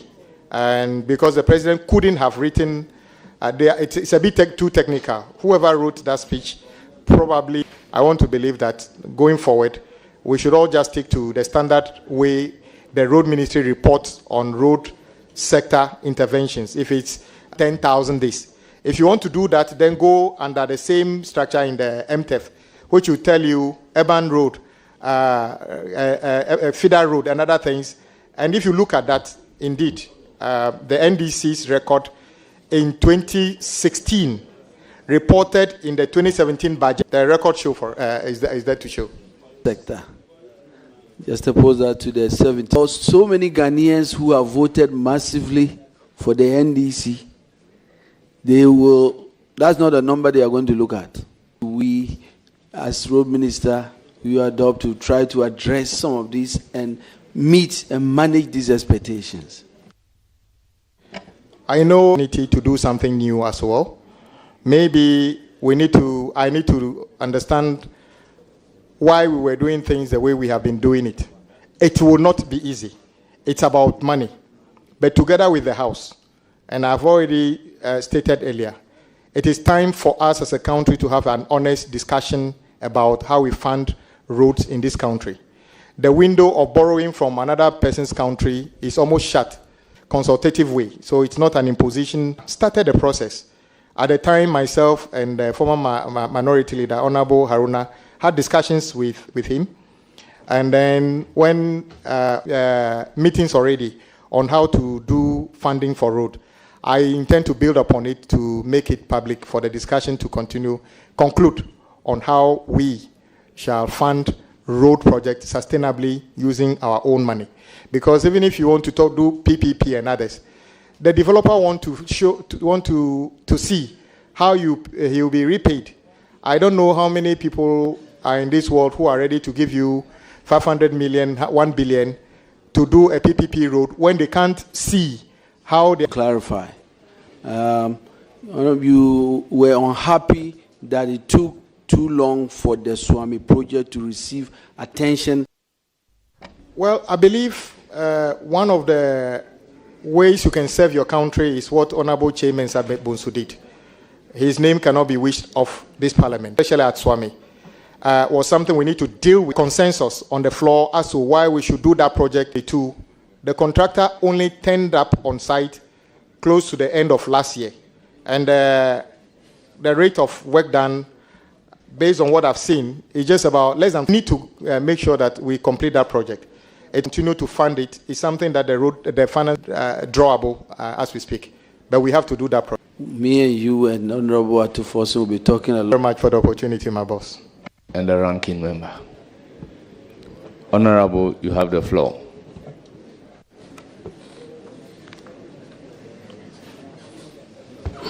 My respected, congratulations to you on your nomination. Very hard. And it is if that a close shot in my mind, your talent. Honorable Amwakwata has described you,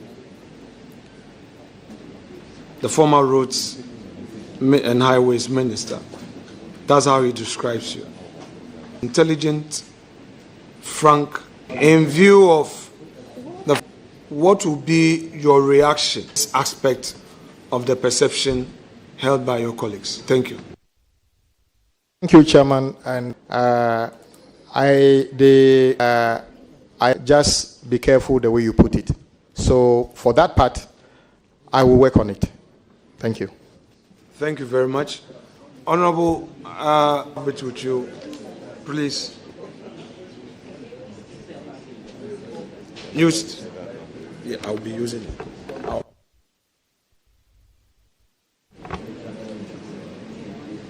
Page 1 of your CV. You state your name as Kwame governs Agbodza, whereas the communication from His Excellency refers to you as governs Kwame Agbodza. What is the right way?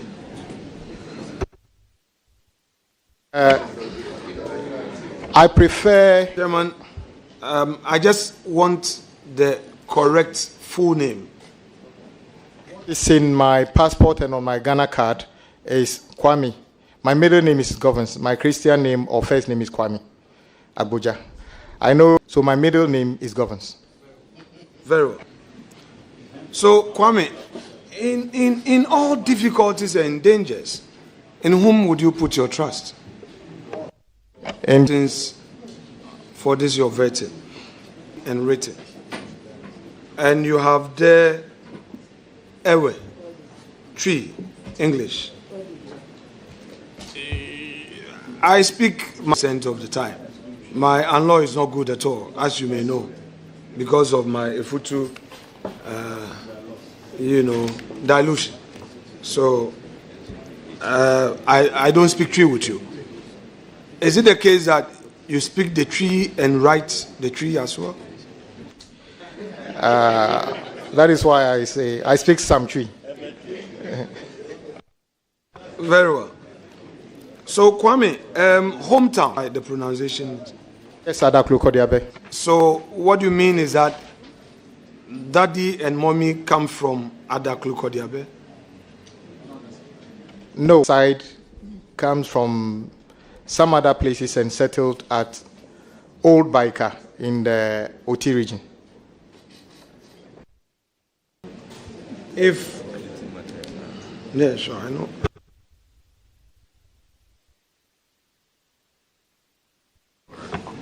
Now, you know, same page 1.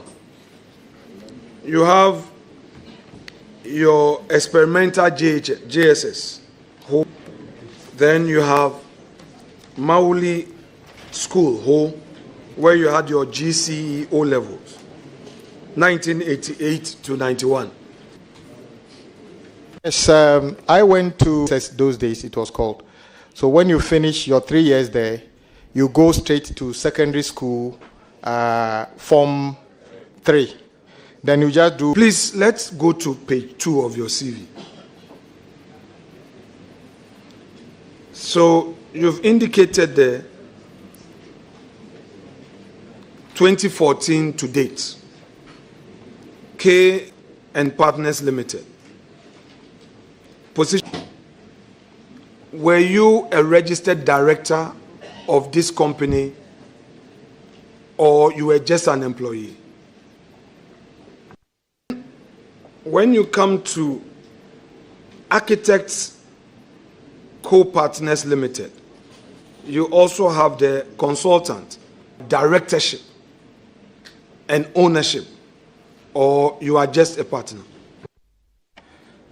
When I got to Ghana, I got involved in, I took it over as the principal. I'm still a director. And because you said 2010 to date, you know, if you check on it, 2010 to date. So I just wanted you to clarify whether whilst you were in Ghana serving as a member of parliament, you were still in the employ. Co-Partners is not very active today. K and Partners is slightly more active than Architect Co-Partners. But you will see 2010 till today simply because I got involved with Architect Co-Partners since 2010 and closed down K and Partners in UK and restarted it in Ghana from 2014. Very well. So you may want to do some amendment in future to that, the Architect and Co-Partners. We take an active project. Did it ever happen that the need arose for you to take some permission from Speaker to enable you practice, or really you were not too active? Yes, in fact, I was a member of I made sure I took permission. We just started the 9th Parliament, and I will be doing that as soon as Parliament is properly constituted. Well, suffice to state that you may not have the time to practice your profession. The heavy load of the Roads Minister may not permit you, but anyway, that's okay. Apart from these companies that you founded, are there other companies that you founded that you've not stated on your CV, please? Yes, I have a parent company that I use to run other interests. What's the name of that company? I'm on notice of it, or it has come to my. I was going to put that to you. Okay. I haven't laid the foundation, so I don't mind if it pleases you to. I run Southwell Tech. I was laying the foundation, then put it to you. But since you've disclosed, it's a Ghanaian and registered entity. Are you the sole shareholder? I'm the sole shareholder in that one. And how many of you are? You and who, please? You want me to mention the names of the people? No, you said two. Two of you are directors. But you are the sole shareholder. Yes. The new regulation, the law we passed, they must be separate. Previously, you have a secretary to this company, separate or different from a director, or you have a director secretary? That's this thing, so that's fair enough. So your days as a minority chief whip, your midnight calls and early morning calls that you shouldn't. Whatever did was to surprise me. Now, tell me, why is it that a lot of the times when you were opposing me, you look elsewhere? You wouldn't look in the correct direction. Why? What really was going through your mind? Why would you look? Why would you look down or look elsewhere in the process of firing at me, your tribesman? Friend of mine, and I don't like this. We finish the consultation. You have simplified matters. For those who perhaps found you to be very difficult to understand that this is the nature of politics, and some of our actions must not be held against that. I mean, when should Ghanaians expect it? Our actions must not be held against that. I mean, when should Ghanaians expect it?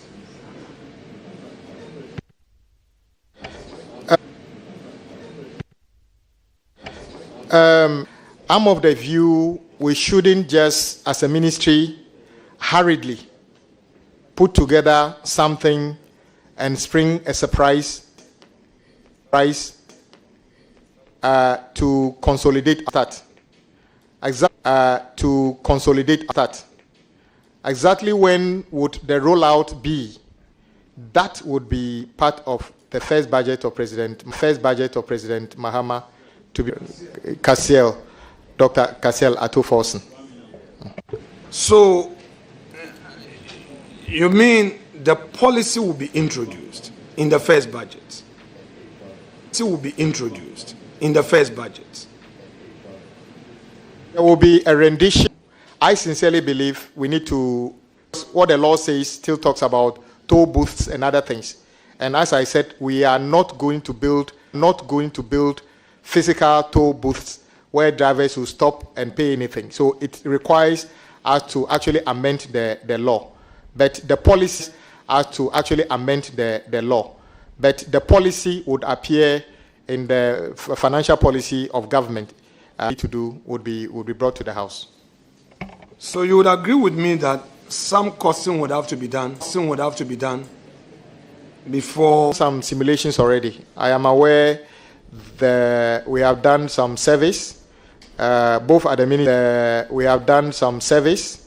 Both at the ministry and some other people have done that already in terms of the collection of data. But we are yet to engage the public with the findings. And then chat a way forward. First of all, how much we intend to charge, and how much accruals we expect, and what that money is supposed to do. Particularly, Ghanaians must get to know what that money is supposed to do. But do you think Ghanaians must equally know the cost of rendering the services vis-a-vis the platforms you are going to rely on, since it's a whole technology drive? Of course, it's an inbuilt. The cost of deploying the technology will have to be part of the.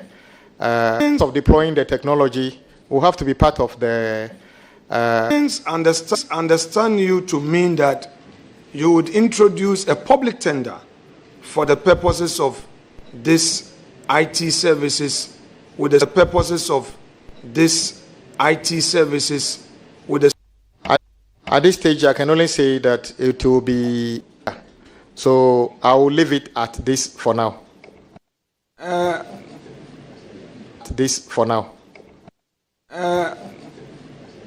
Mr. Govins Agbodza. Actually, Kwame, I refer to you at Kwame. Mr. Govins Agbodza. Actually, Kwame, I refer to you at Kwame. Would you be comfortable with that so that I take permission from chair? If you to know Kwame, would you be comfortable with that so that I take permission from chair? If you to not worry anybody here, we can do that. Very well. So, Kwame, your government in this important policy, and even so segregate it instead of centralizing it. In the southern sector, where you would have the Tema, the wager, where you would have the Tema, the wager area, you can have one tender lot in region, you can have another lot and northern region. Don't you think that some northern region? Don't you think that some indicative assurances would feel good about this? Well, I'm good about this. Well, I'm most excited about your concluding part, which is to, and I take on the would-be operators. We should make it more open. I think it's a valuable idea. When we are doing the consultation, we would consider these things before we come up with a conclusion.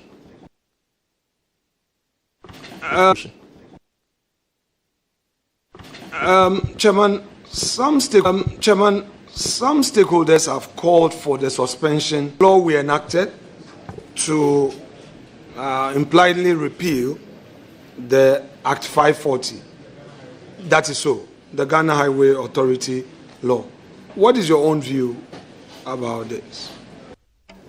The record formulation of that law, I am also aware that the implementation is currently receiving challenges. What I said earlier was to say that when I get to the ministry with the kind support of this committee and plenary to understand exactly what their challenges are, and then thereafter come up with the best possible way of taking it forward, or if we need to tweak sections of the Act to address their issues, because I believe we need to listen to them and to address the issue. Then we can do that. Quality of our roads. We often get too hard on ourselves without paying attention to the technical components that lead. You've had cause to lambast away from you. I would have cause to criticize your government quality of roads. I live at Abelingpe. The underbridge that connects Abelingpe.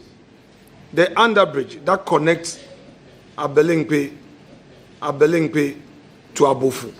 In 2016 to Abofu. In 2016, market. Heavy potholes. Market. Heavy potholes. The road are. You and I know. Not physically.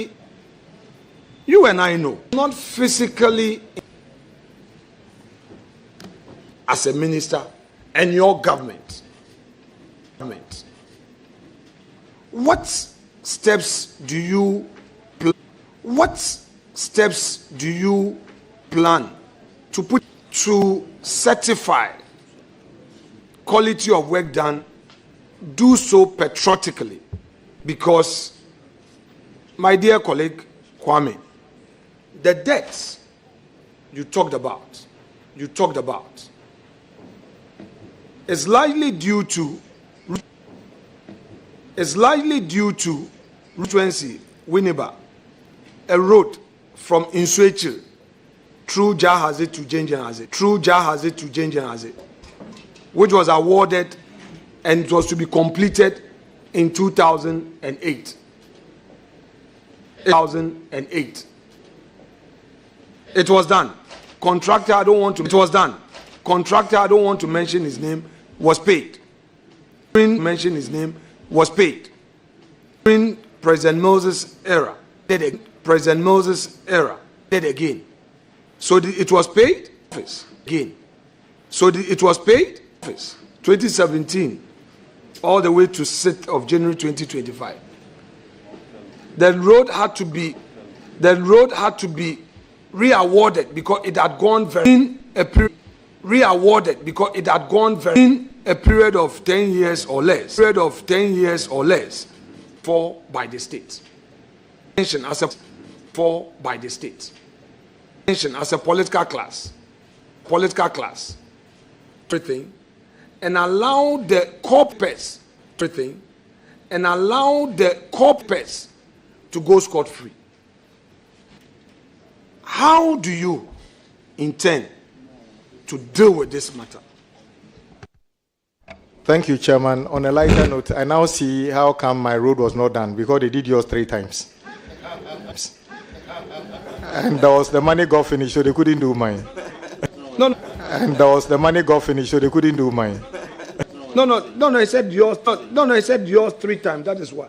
It was done again because it was bad. Yes, you are very right on this matter. I only hope that colleagues would see some of the critical Yelechi was health minister. A project came here. And then our good friend, Honorable Matthew Puku Prempe, who is no longer in Parliament, in a room not far from here. We took the contract, and I asked the ministry to go back and review the amount. They reviewed it, and I never saw NDC say I was playing politics. I raise issues, it's politics. You are very right. Why is it that asphalt can be, in the town, can be anything 800 to $1.2 million per kilometer? It is not cheap. So when you have to lay it twice, imagine how many cheap compound that can do. That I can say this has been done, supposed to last around 10 years. The wearing cost, the 50 mil wearing cost at least should to do that. So if it fails within 1 year, 2 years, it means it was not done well. Let them take professional, prove that it failed way of dealing with it. Apart from that, 2 hours, it looks. So we need to work on those things. But the last one is, leader. The truth is that the ministries, the agencies under the ministry, do not have the full complement of engineers to supervise work. They have, many of them have more administrative staff to work to help them recruit a good school in Kofori.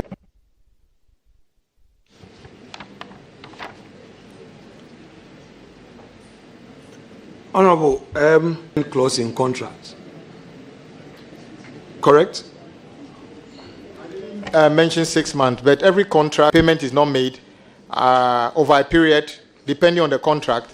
That money, money can attract. Popular with contractors? Extremely popular with contractors. Bad news for government. See, now our indebtedness. Do you think you can achieve something significant between now and 2028 December? Yes, President Mahama can achieve in the 4 years better than what we've seen in the last 4 years. No, Kwame, don't let us go there. Okay. I mean, this is a very diplomatic, not to manage the leader relationship. So I will give you an opportunity to rephrase your answer. Yes, I am saying yes. With the authority of President Mahama, we shall do better. Always. I take the latter phrase. Sit now. I'm sure in the chamber this will be a different matter. Now let's delve a bit into that. You see, you have laid the foundation in an earlier answer to a question posed by my respected colleague, the contract, the indebtedness. Now, yes, And then we have contracts that are also ongoing, yet you are optimistic. Are you saying that added to this debt, you are going to award new contracts? Thank you, Chairman. I earlier on said that the President is committed to continuing and completing ongoing projects. And I also suggested that it will be necessary that due to specific needs, some new project would have that. My job is to prepare project portfolios or reassess projects, put figures to them, and let the finance minister find ways of funding them. It's actually not my job that. Kwame, those are interested in this part of the conversation. We have a major problem in our road sector. Don't know how to even pay because the money is fighting for these outstandings through your ambitious $10 billion infrastructure. The big, you call it what? The big push. The $10 billion infrastructure fund. No, the big push is not about pace. It is expected to be a special purpose fund over 4 years, identify specific impactful projects to be funded by the finance ministry. So we will continue to fund ongoing projects through the usual channels of budgetary allocations and other things. Big push is not intended to be just another money to pay for regraveling or pothole that every government does. That is not what it's intended to be. And it's not a 10 billion for road ministry only. It's infrastructure. So it is upon the president to determine and others. Should from the bank and use his assets be assured that prompt or regular payment? Chairman, that is exactly so, and that is the vision of President Mahama, because that is the only way we can create sustainable homegrown jobs. You know, so that it will be awarded to a Ghanaian company, because I know that Ghanaian would employ Ghanaians, and the benefit of that, the most patriotic. Why? The roof over his head, patriotic, he wouldn't have done that. So Ghanaian are unfortunately unable to pay them for them. So should the ordinary Ghanaian businessman in the road sector be assured that you as minister will look at them and support them without first identifying them with any party color? With political colors, because I don't expect a contractor who, assuming he's even your friend, assuming you registered a company for him, I don't expect him to stop working because you are in opposition. I expect him to continue working as long as he's competent enough to do. I don't know. As long as they do a good job and adhere to the tenets of the contract, we are ready to go. The criteria for financial capability and technical record have been duly satisfied. To your mind, how can the classification system be used as fairness?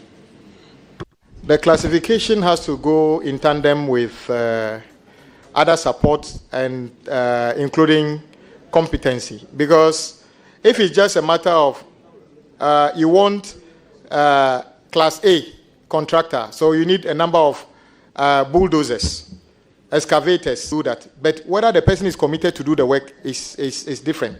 I also know contractors have issues with the way the classification is. Guys at the top come and beat with the people lower here.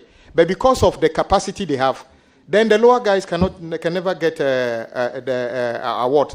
So whilst we're doing the classification, it has to come together with other interventions to make sure players on the different stratas of operation, not only the record of their equipment and personnel, but their competency and the managerial skills of them. Construction projects, $1 billion is the one that is coming into your account. You just wake up one day and realize that you owe the bank $2 billion. And meanwhile, the project is still $1 billion on the site. So it's a very complicated thing. As a roads minister, you will have quite a number of agencies under you. Through this transition period, and if so, which ones have you engaged so far? I had the privilege of being part of President so I met almost everybody that matters in the road sector, all the chief directors and various entity heads and I met everybody during those interactions.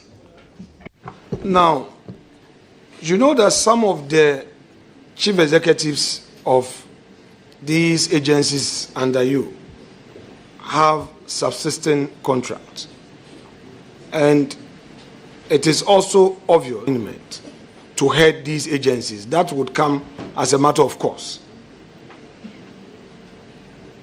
I'm not taking you into the area of law, but would you want to be guided by law in how you ensure a smooth transition? Certainly, but my biggest commitment will be to find that you are sitting somewhere, but you have no value, or you are unable to do what we want you to do. We would advise ourselves. Yes, I agree. Ghanaians be assured that in advice the ambit of the law. We would act within the ambit of the law, but most importantly, in fulfillment of our manifesto promise and also the best value for Ghanaians. On this. For instance, DVLA, you are the sector minister. DVLA, a chief executive for roads and would ensue a new appointment, smooth transition. Would you boldly take it up to address such untidiness, all in the best interest of Mother Ghana? Chairman, that's exactly what I will do. That is why I avoided making direct comments about things like that, because to be honest, even during the transition, I never stepped foot at the ministry. Till today, I've never been there physically, because I want, if this house approves me, to go there with open mind. I don't want to go there with a baggage where I have preconceived ideas about anything. I want to go there and see for myself and take decisions that would be in the best interest of Ghanaians and in line with the vision of President Mahama. Now, there is this road, Akwete Adaklu Wire Road. You know about it? Yes, that sounds like a road in my village.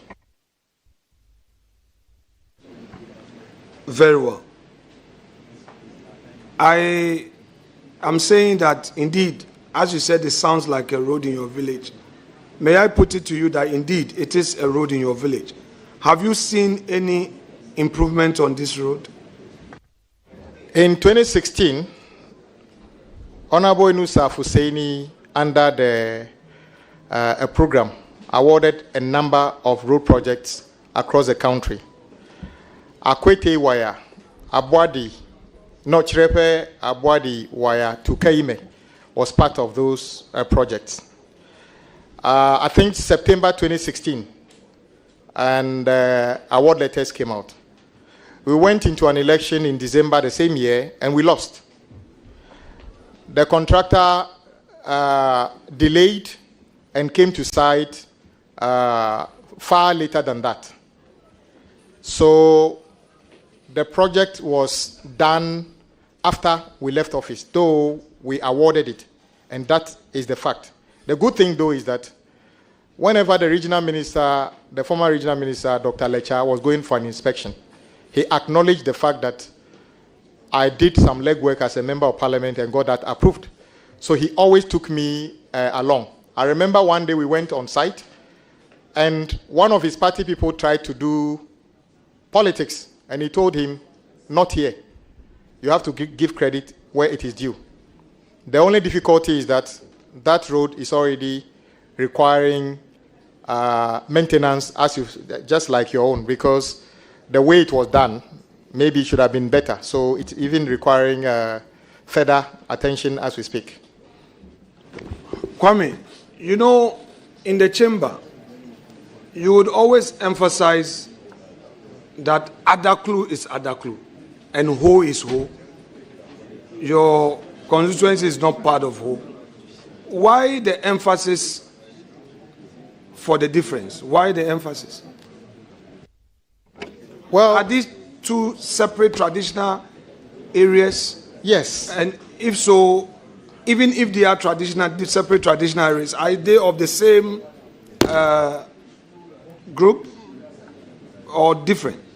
Well, if we talk about the people, you and I have our parents from different places, but we are somewhere.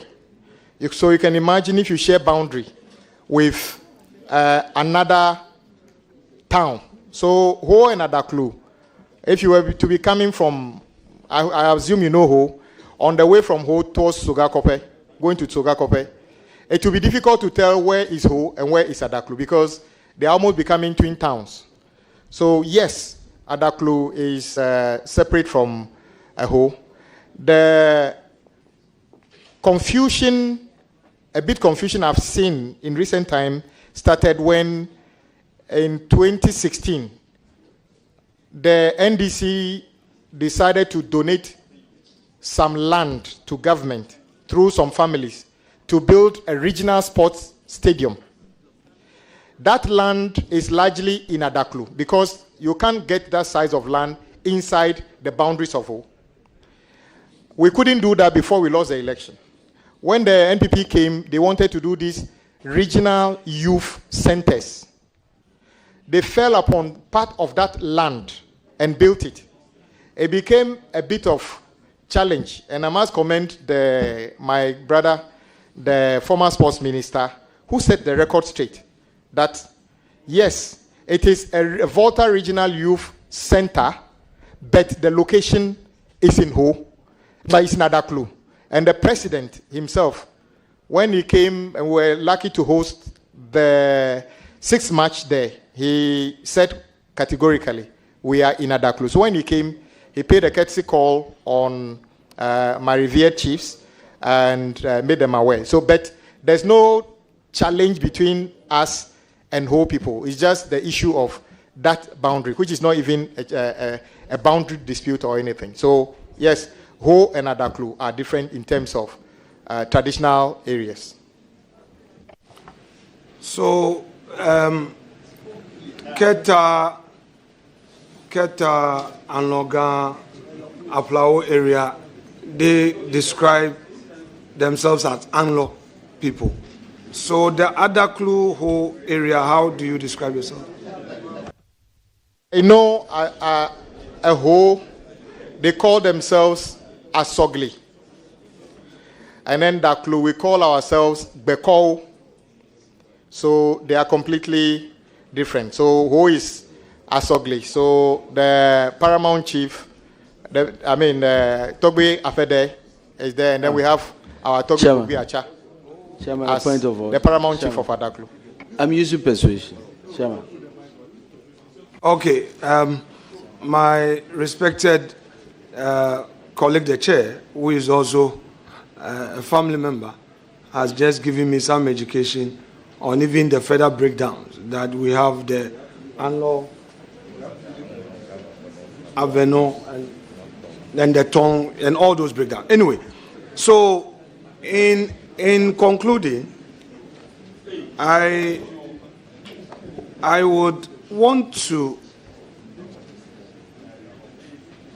know from you, what is your source of inspiration for public service?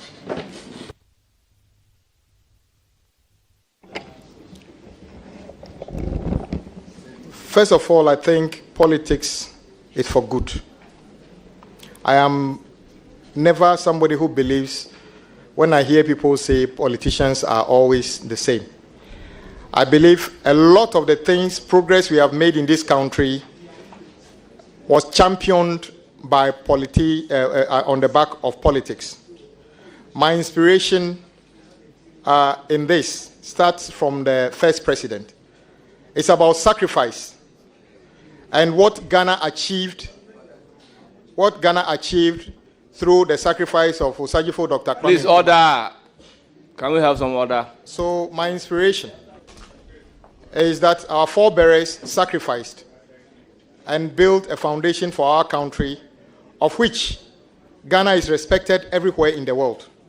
So our generation must be inspired to do and build upon what our forebears have built. So yes, I'm in this because I believe I can contribute positively on top of what our forebears have done.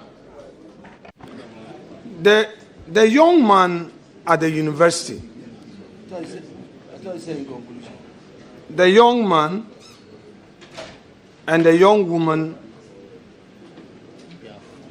at the College of Education, the Ghanaian youth who aspires to be a politician and aspires to be part of the political system of our country. What is your advice to them? They are listening to you. Chairman, I may be biased, but my advice is, before you become a full-time politician, get a day job, which you can do even when you are a politician.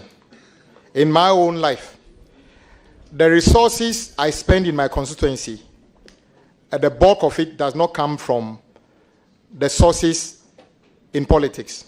As you know, our salary, my salary, and I show it to people in my constituency, is 15,000 cedis. At one weekend, by the time I finish my funeral rounds, I must have spent that. The rest is what I gather from the little consultancy and other small things I do.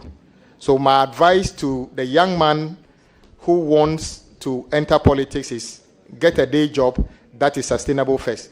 Perhaps it will be easier to get a profession before you start, because it is not easy to do that in tandem. That is my advice. Kwame, finally, to draw the curtains on this, what is your reaction, Chairman? I know the nominee would want to pay attention to the question, and I am equally aware that many of the members here, especially from the majority side, want to show face in the cameras so that they get appointment. Yes, that's on a lighter note. You should be able to take it. Stop. Take it. It's part of it. Don't react. Don't. Mr. Chairman, if they don't want to take this little joke, maybe yes. The point is that a lot of you are here. We know only few of you will be nominated. So please allow the few who have been nominated to go through their process of vetting. We will vet them. We will vet them. And those of you who will not make it, you will be with us at the back bench. When you are in government and you don't appoint you and the opposition MP, the value is the same.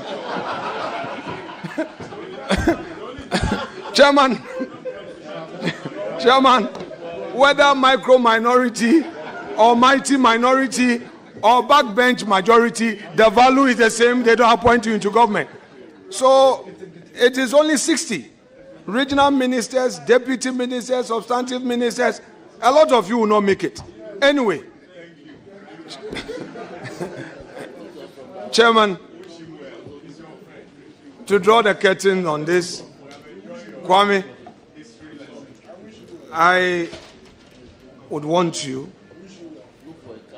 to be firm. I worked with Honorable Amakwata. I was the chair of the Roots Fund. And I know the pressure that was on him. Ghanaians are, some Ghanaians are capable of describing you in all manner of ways, calling you all manner of names. But if you really want to carry through the inspiration that brought you into public service, you must shut it, be firm, and move on. The drain on the public purse is getting out of hand, but we, the political class, are the cause. So make a difference. I entertain no doubt in your ability to do that and just that. Thank you so much indeed. Chairman, I am done. Yeah. Thank you, Leader. All members, order. Order. Thank you very much. All members, may I use the opportunity to recognize some dignitaries who are here to support the nominee, Minister Designate for Roads and Highways. All members, we have in our midst Jerry Yao Amako, Chairman Adaklo. We have Togui Agbobada, Chief of Amfwe Adaklo. We have Mauto Agbavito, Volta Regional Chairman, NDC. We have Raymond Amanuvie, Secretary Adaklo. We have Sky Ganaku, former DC Adaklo. Christian Vadanu, Branch Chairman Adaklo. Nelson Glate, former youth organizer. Honorable Juliana Azuma Mensa, former MP Agoti Maziopi. Honorable Ludwig Roger, former national youth organizer, and Prosper Lechu. You are welcome.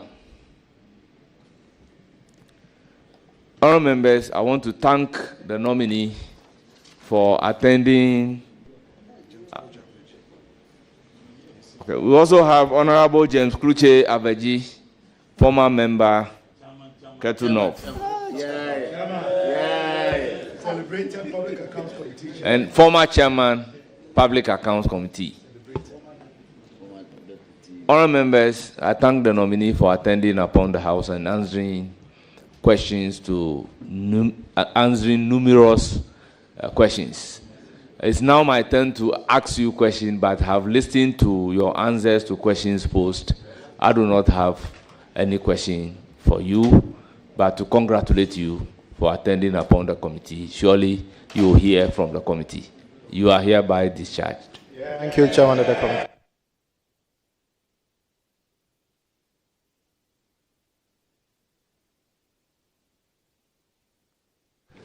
The next nominee is Honorable Haruna Idrisu. So he should take the seat. Minister Designate for Education.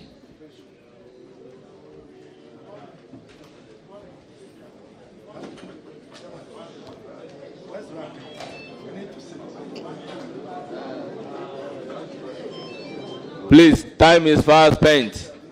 So you give way to the next nominee